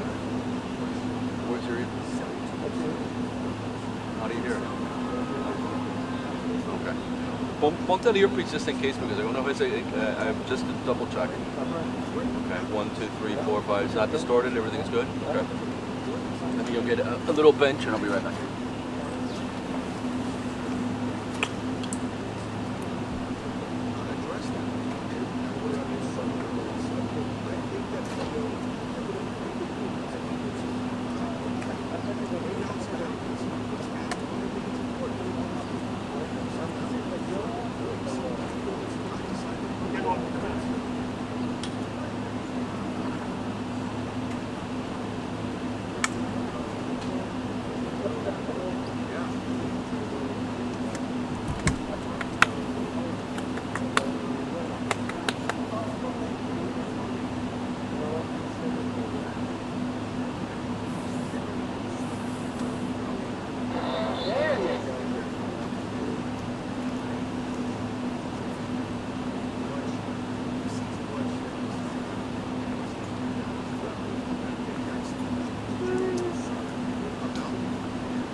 Money. So the wireless is set up for buying. Right. Now I can give it. When you left it, it's a little distorted now. Just let me know if you want to change something.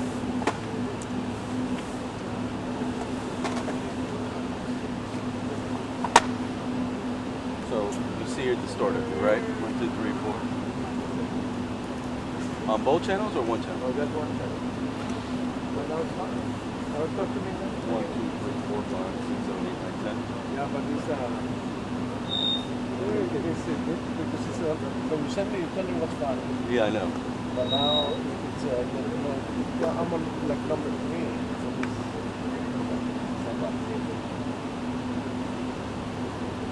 You're on mic level, right? Yes. Switch it to the mic level? Oh no, wait. Switch it? I don't think you can switch. You have to switch this. I have to change the Yeah.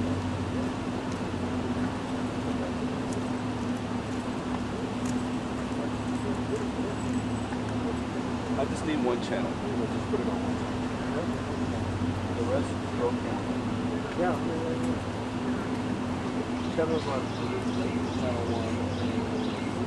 Yeah.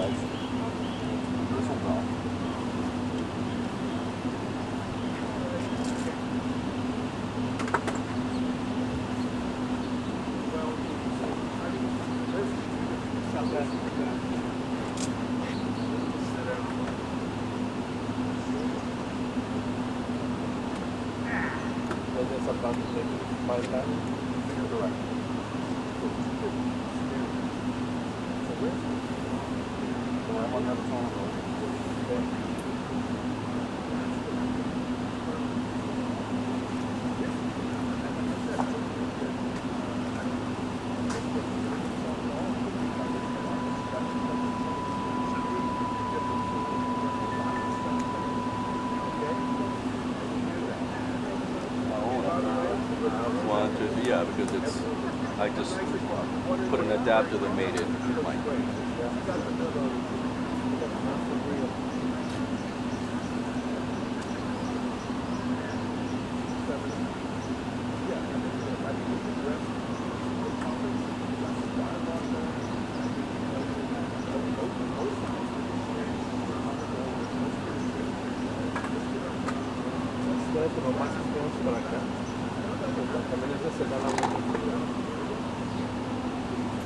Lo más que yo puedo para dónde?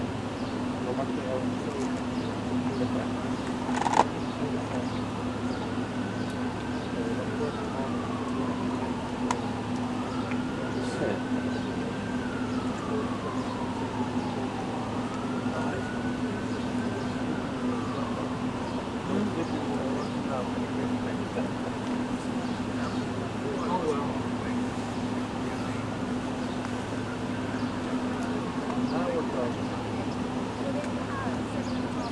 Yeah, because I switched it. It's okay.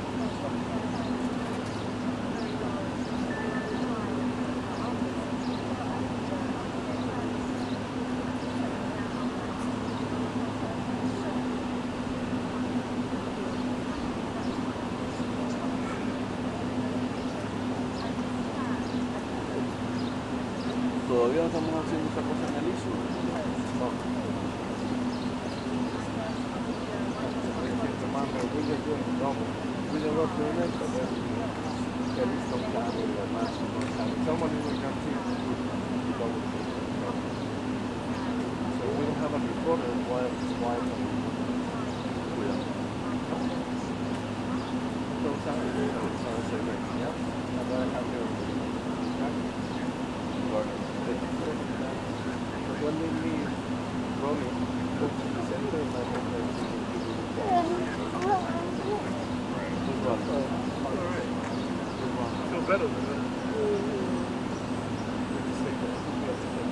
Oh, and the cuts, those like cuts vienen, entonces tengo que darle una. No, yo lo tengo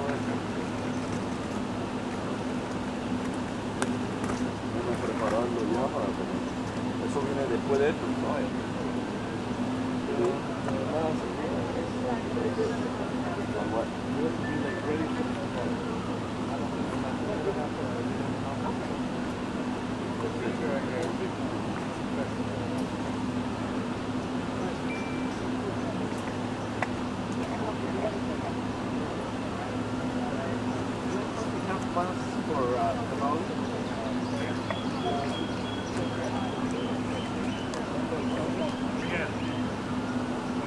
It's got to be, but I don't know if anybody else. Yeah, that already happened both for us.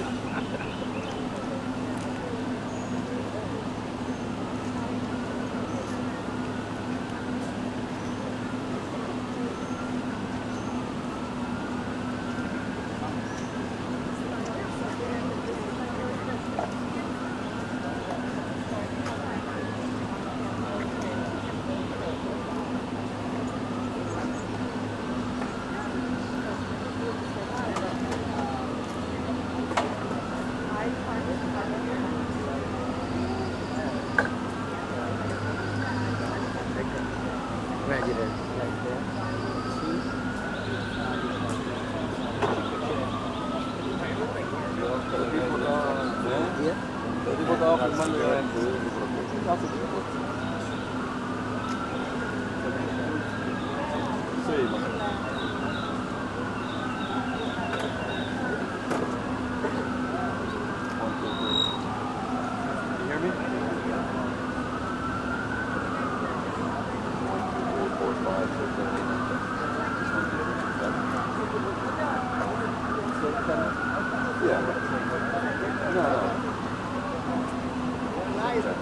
Because I would have to put another pad.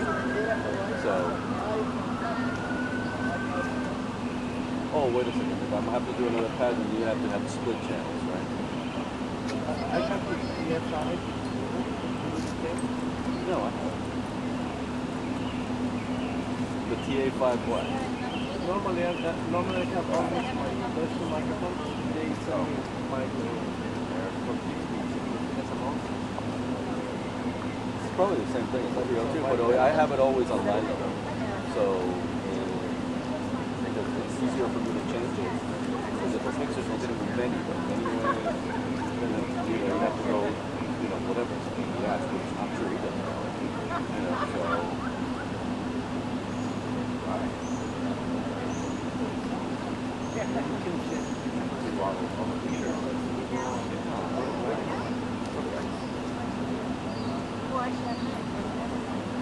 That's why I have those two. Oh yeah, that guy.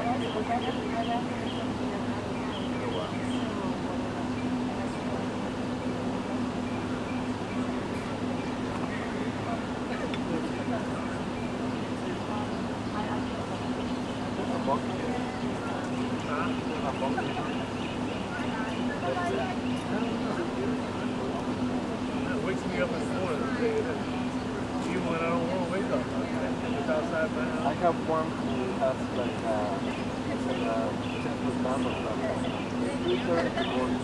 It seems beautiful, but I know when you have a crack on the computer, and then you try to one of those guys. Right? All these are just like I was thinking about it here. We have to go to one very good price. That's a long time. They have like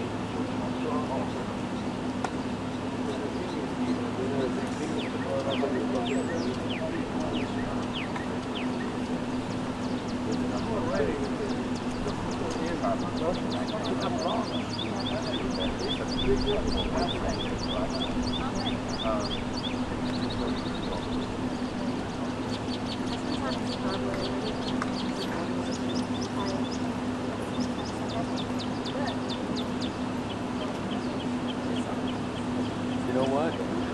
Oh. Yep, that's it.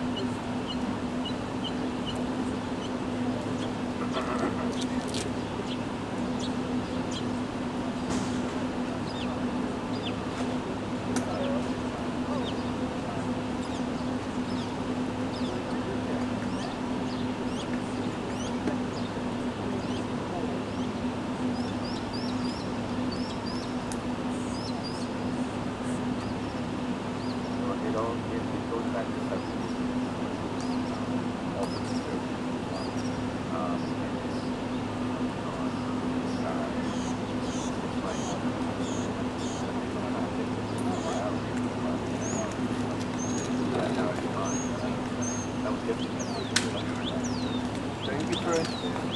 Thank you for your service. Where's my You here? I think that's how it's going. Where are you from?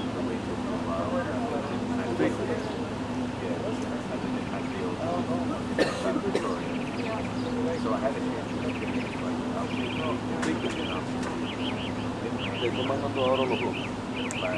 But we'll switch it when we have weekend. But I just want to double check. You got him? Okay, I'm turning down and 1, 2, 3, 4, 5. And what you mean? Turn down here. I'm gonna leave them above. Oh, okay. You're gonna leave them above? Okay. All right.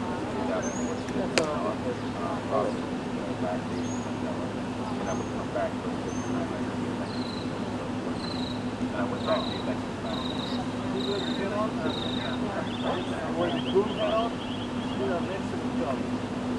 Everybody. Everybody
But that was exactly the problem, was that the right to survey suddenly pick everyone up and all that sort of knowledge. And so it's about we start. But start was a great shame.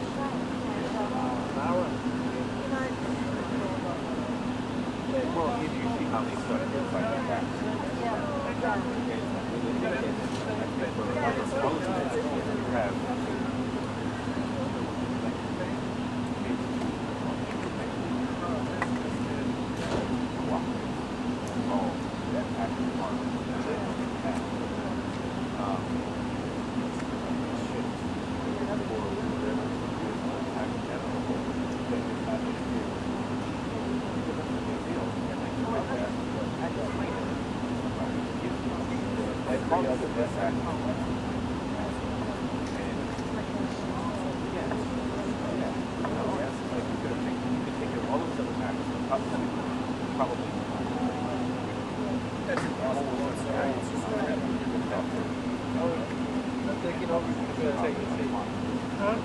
Oh, okay. Sorry.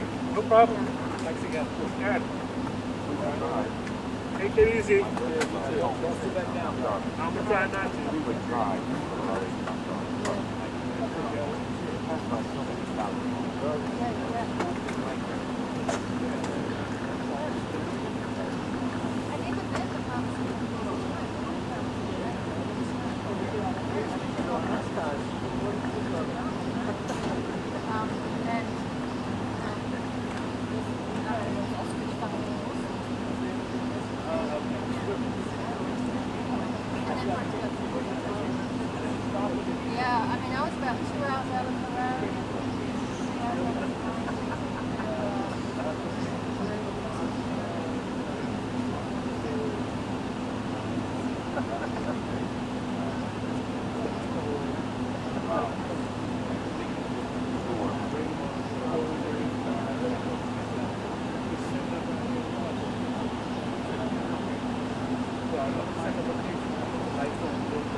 Darling. Just have your phone ready just in case it's wrong. Just throw it out.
Not everything goes into traffic.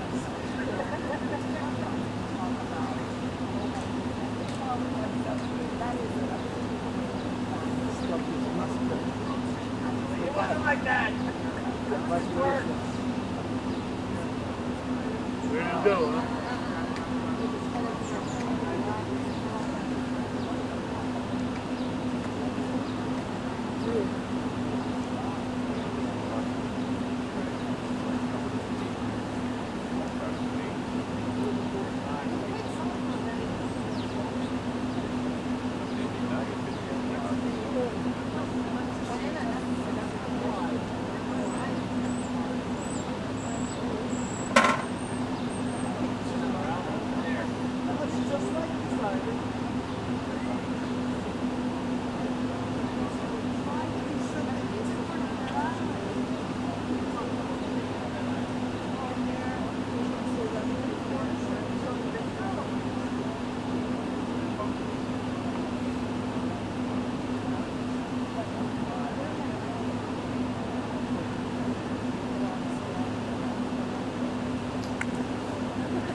I've got Florida Gators.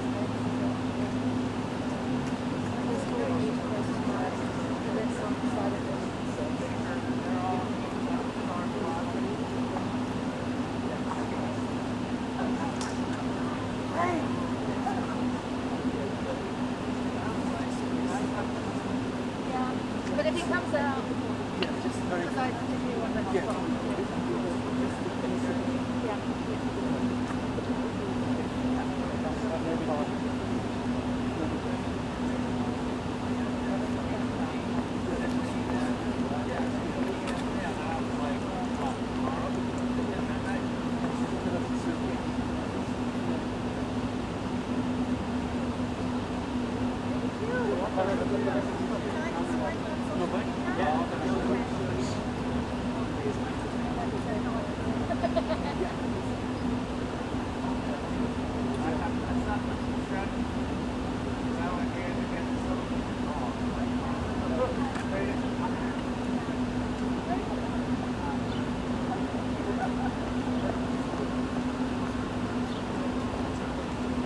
Presidente, io credo che la politica sia sempre più una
That's right. And you don't want any of this, man? I'll wake you up in the middle of the night still, doesn't it?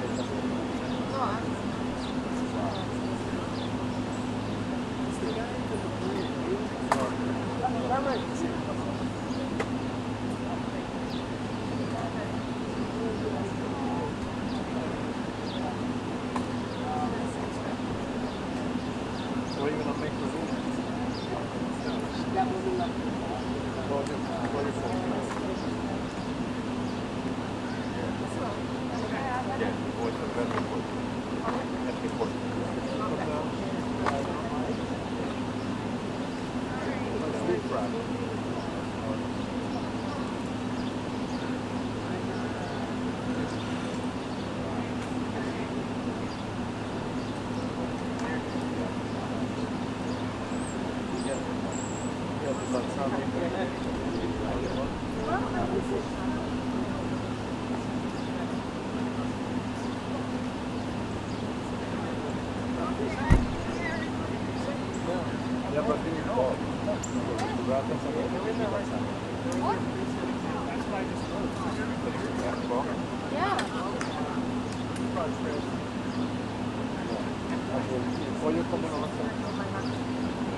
I think it's a good picture.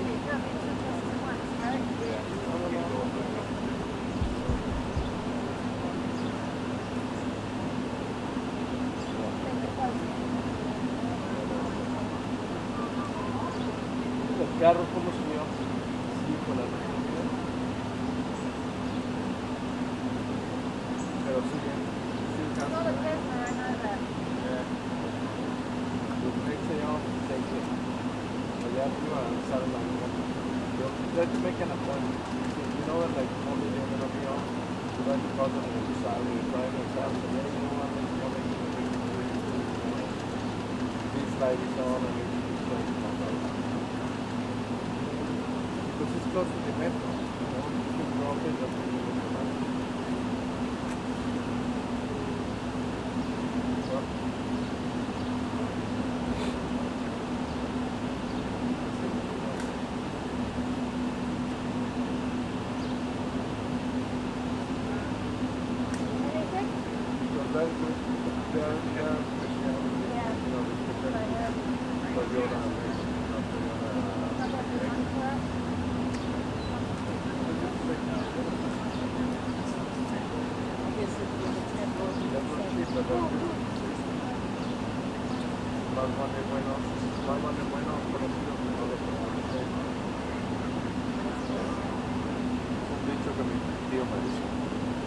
Dale, Chapulín, suerte ahí con la cena.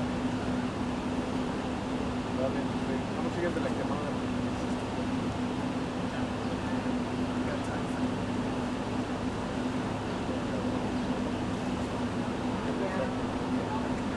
Dan, are you always here at the White House too? Dale. You love it.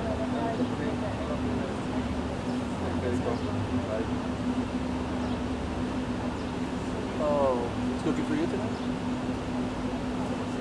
está consiguiendo partidos. Eso es mejor que lo que puedo esperar de los cómicos. Sí, estaba cuando fui a la comida del día de la madre. Como te digo, eso es mejor que lo que puedo esperar para así yo creo que si el día de la madre viene te digo que vaya, voy hasta el último pelo. Son de cucaracha. Sí, pues la cucaracha se está poniendo está muy alto. Los dos son muy consentidos, muy cómodos. La otra no hace nada, si no le dice nada. Y después tengo que pelear con la madre cuando te dice que la primera pregunta que le tu cuarto, te ayuda a tu mamá, y después la madre me ayuda. ¿Qué cosa le estoy diciendo a tu mamá? La limpieza de tu cuarto, que después de la casa, un palacio.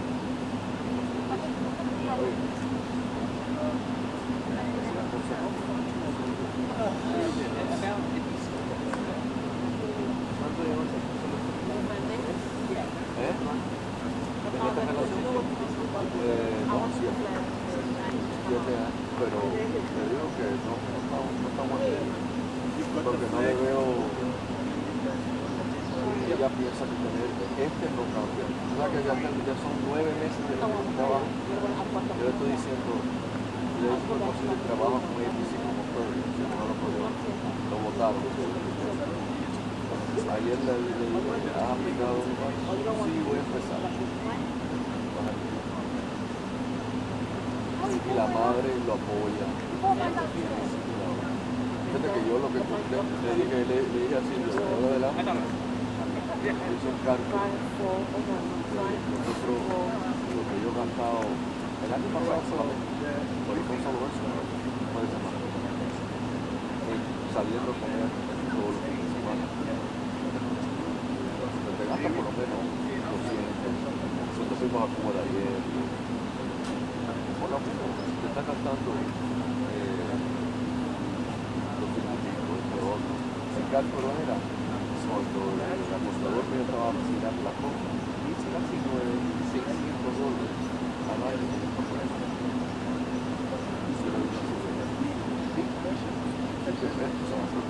Más de la mitad. Ahora adelante, llevarlo a tu tiempo. Pero ahora adelante, todos los fines de semana no vamos a pero hay que buscarlo mucho.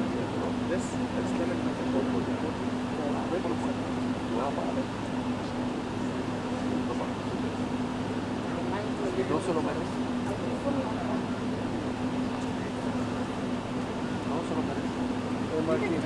Hey, Rodney.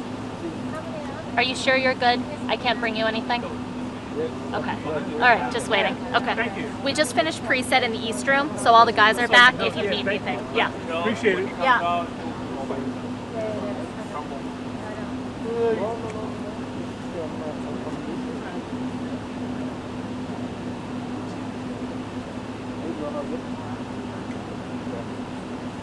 Sometimes when I'm on basic, I check cool file. No, because I check cool file. I used to buy these enormous scandals all over the place. But they'll give you something different.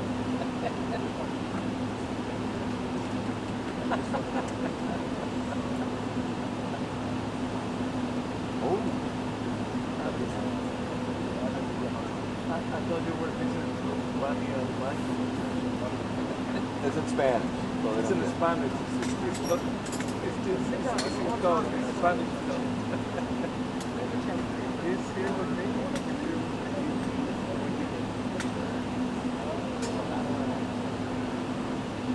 You there at the Mark White? No, you're very busy, Mark. I know.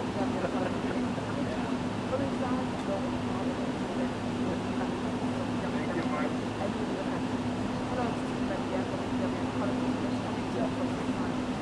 Oh, God. Yeah, but then, you know, the meeting was announced. They just made an announcement right now. Did you see that? Oh, my God.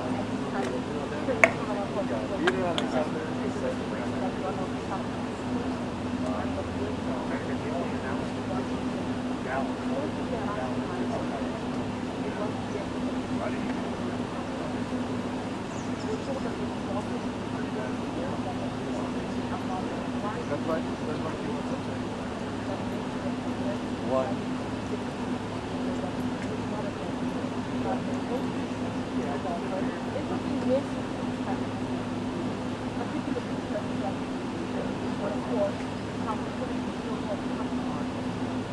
What was pre, did you make research?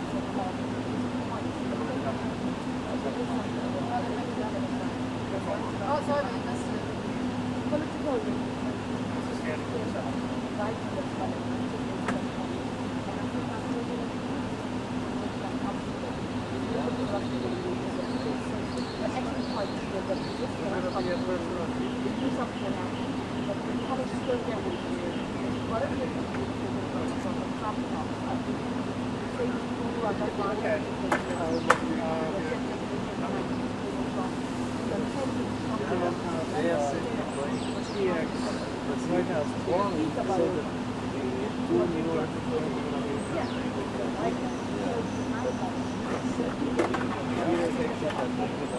Yeah, it says that the airport will work to ensure proper security.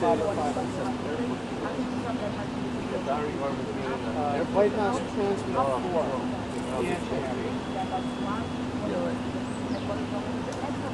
The plane will likely self-assemble.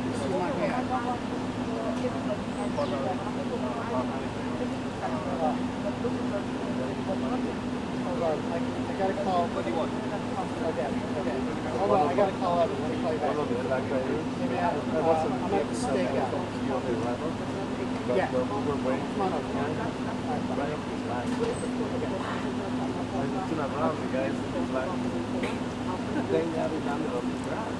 I was in the studio. We saw somebody pass out. What are you doing this week? I'm glad to get it. Channel 1. Mike. Yes.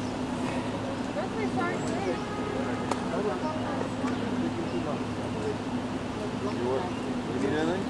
No, thanks, Manny. I appreciate it. Evan, you guys know Manny, right? Hey, how you doing?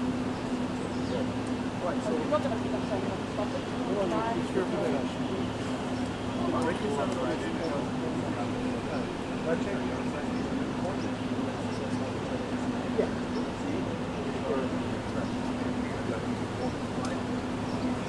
would have put it on the jacket and black and fits better. Put it on the jacket? Yeah, it's okay. You're there now. Just do it. Next time it's black, zip up your thing, and you can't see it. Okay.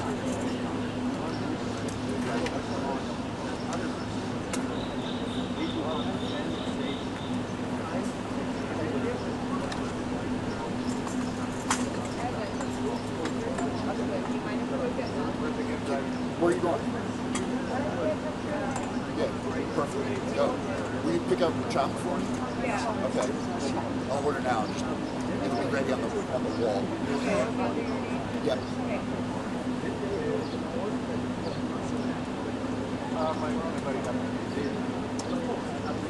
Whoa. Camera, no, exactly.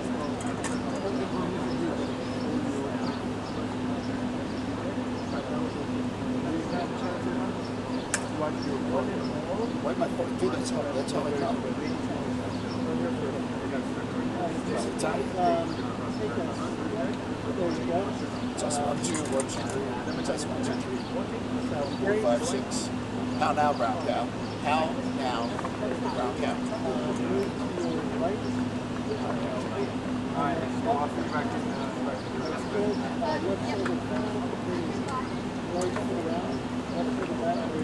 You want to see what else?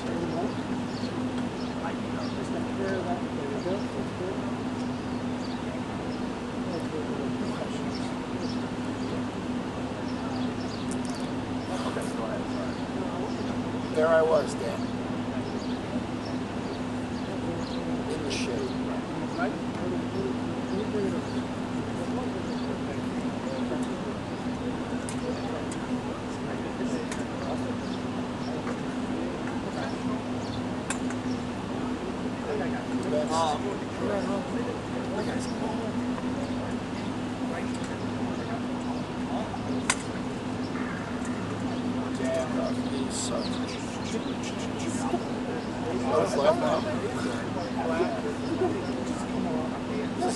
We're live?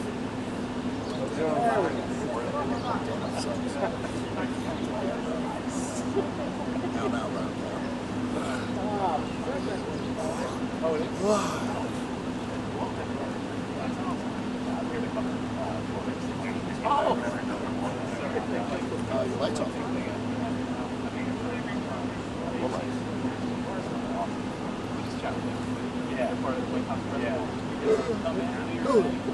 Yeah, I mean, this is like, it's a great year. I'm a sports photographer. So, I'm in Florida now. Football. I'm pretty good at a lot of stuff. How's it feel? My face is a little jacked up.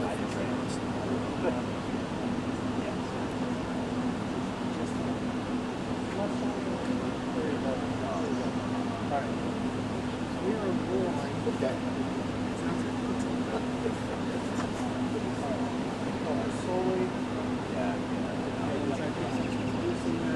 We are the producers. Okay, dude, can you phone some questions? Jack wanted something about... Okay. Forget it. I'll do it. Just, you could see it, you could hear it, right? Alright. Yeah. Okay, alright, I'll take that. What do I do with my hands? Sorry, it's fun.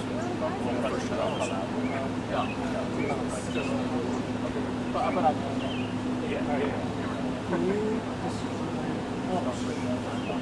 What now?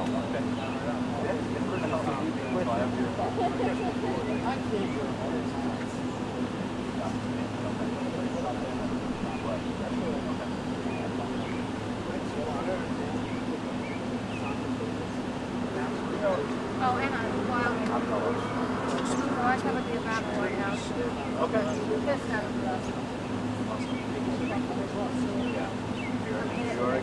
They're hard to make it in, right?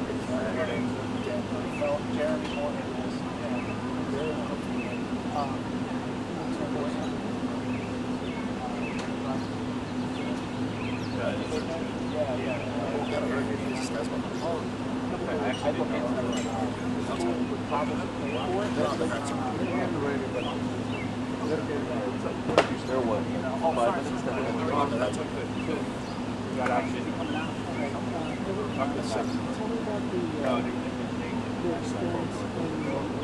Yeah, I just came back from an Oval Office meeting in South Africa. It was... No, but they got both doors open now. Depends on the night. Yeah, probably. South African President Cyril We're waiting a long time. Anytime that business is conducted in front of the press, it goes on for that long. It's a free-flowing exchange of ideas, information. It turned out to be really interesting. Was the experience Look directly like at the anything camera. you've ever done before in the No, I mean, I've been there for other... I grew up in Maryland. I was intense meetings, but I've been in the other office for other things. I'm not for this. But I mean, as far as like, it was not a Oval Office meeting.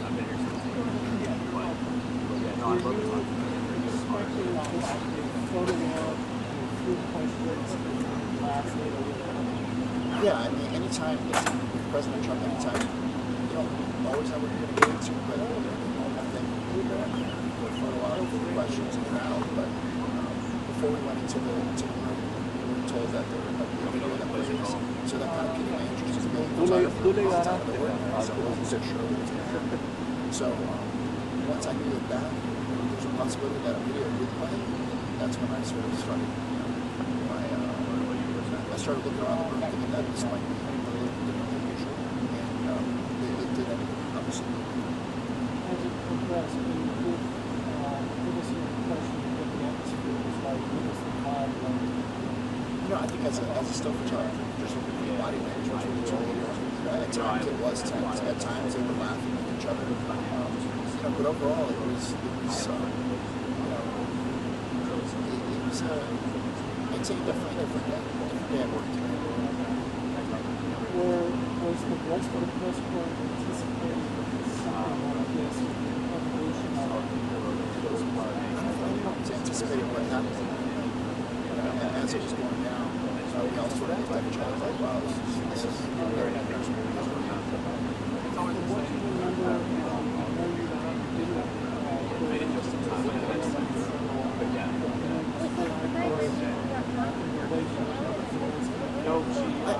I didn't go into this photo up. I think that anytime that actual business is conducted, it's out of the world. I think that people walked in there, they showed this video, and they had a same jacket. There's possibility that this video would play. I got you. That was happening. The TV was already set, so something was going to happen. So it was interesting. Yo se lo dije a Hair. Te lo viste cambió el fondo. Hair estaba How's it feel? Yeah, this kind of intensity. I started because my father That's not like what I know. They can't stop.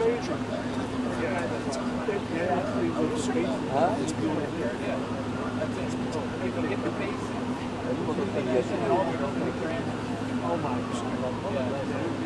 You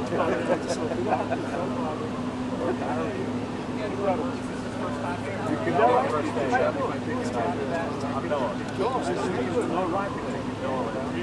Facebook and Instagram? No, I didn't.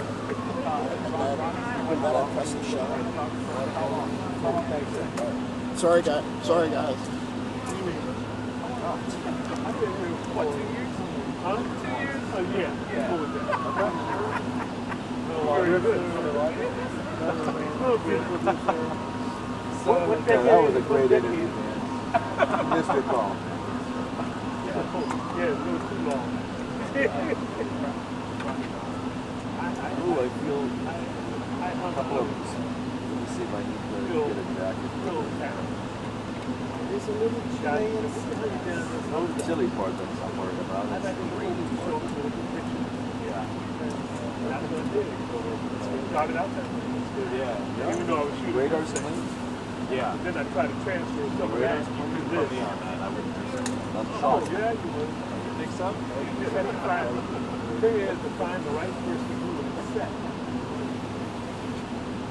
Shooting out of the box. Sure. I finally found the editor. Yeah. It's good. Life is good. Yeah, you stuck with it.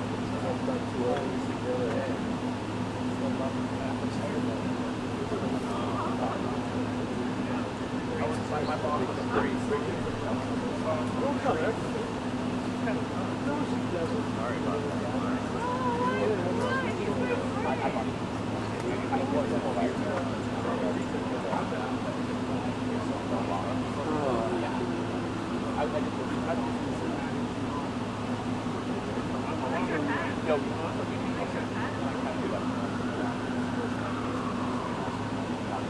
yeah, pick the right color.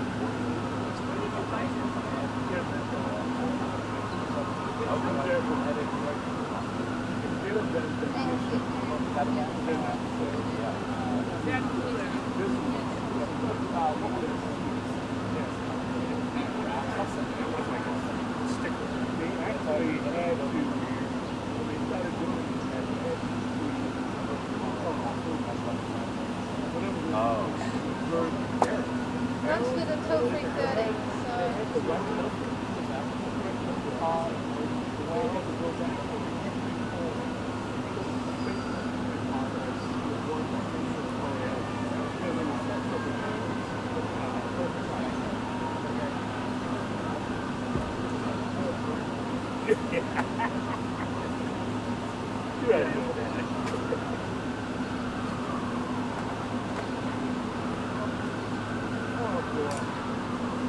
got a guy here.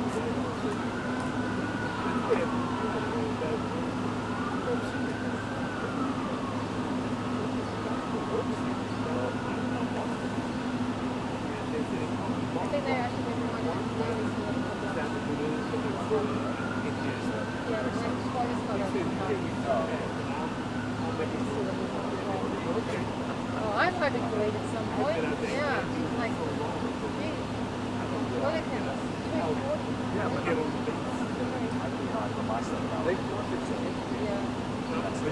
So forth, so they open the doors, they get a recording.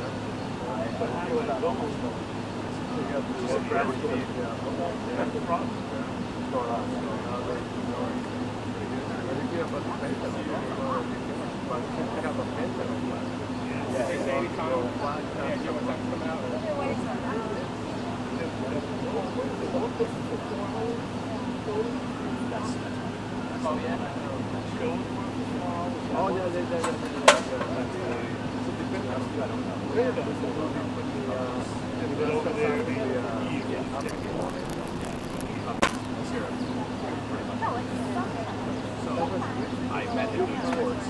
I do mostly sports and that's perfect. Yeah. And I've been connected with him on Instagram since I left the area. And like,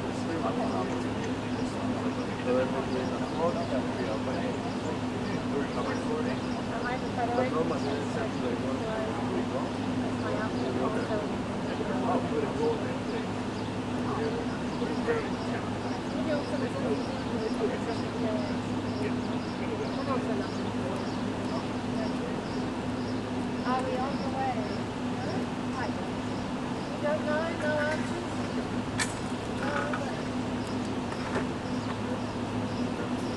Have I moved the big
Yeah, because I filmed his arrival, but now I need to.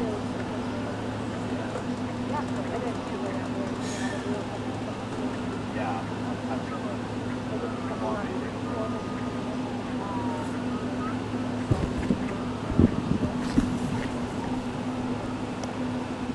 yeah.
So I had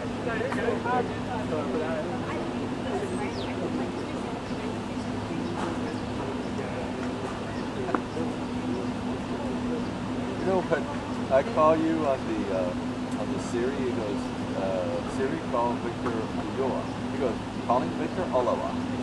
Ulloa. Is it Ulloa? Ulloa. Ulloa by Siri. yeah. Oh yeah. Yeah, I love it. Actually, that's a great, like, let me change it. Ulloa. Like, I have a buddy of mine named Oscar Cycle. Spelled Cycle. Spelled S-I-C-L-E. So when I said Victor, when I said Siri, call me Oscar Cycle, they go, calling Oscar Cycle. They mangle some of my names too. Here we go.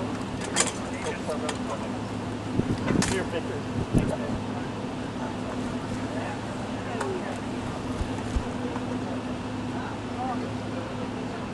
President, Mr.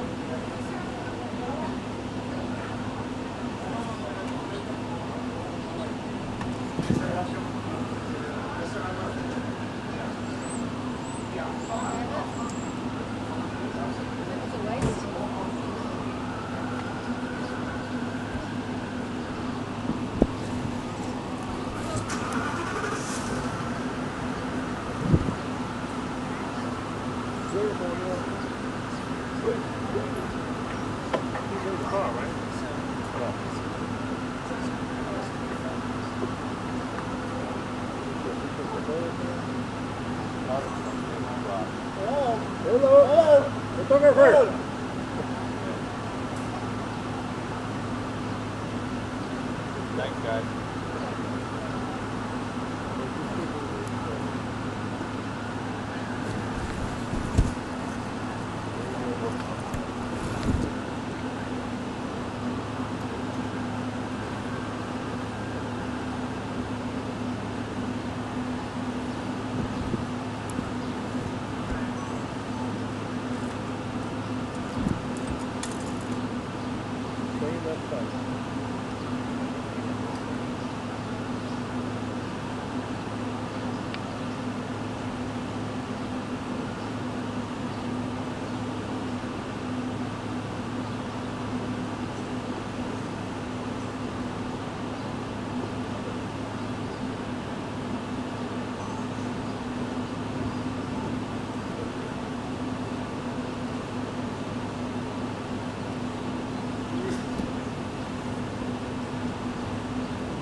No.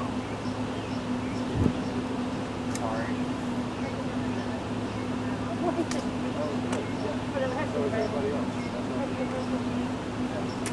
Well, sorry. Thank you.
President Ramaphosa, how did the meeting go?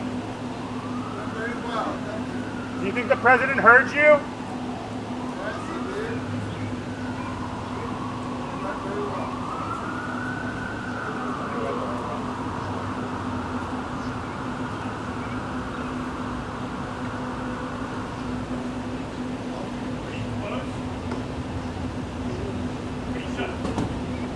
Latif, do you think the president is right on South Africa?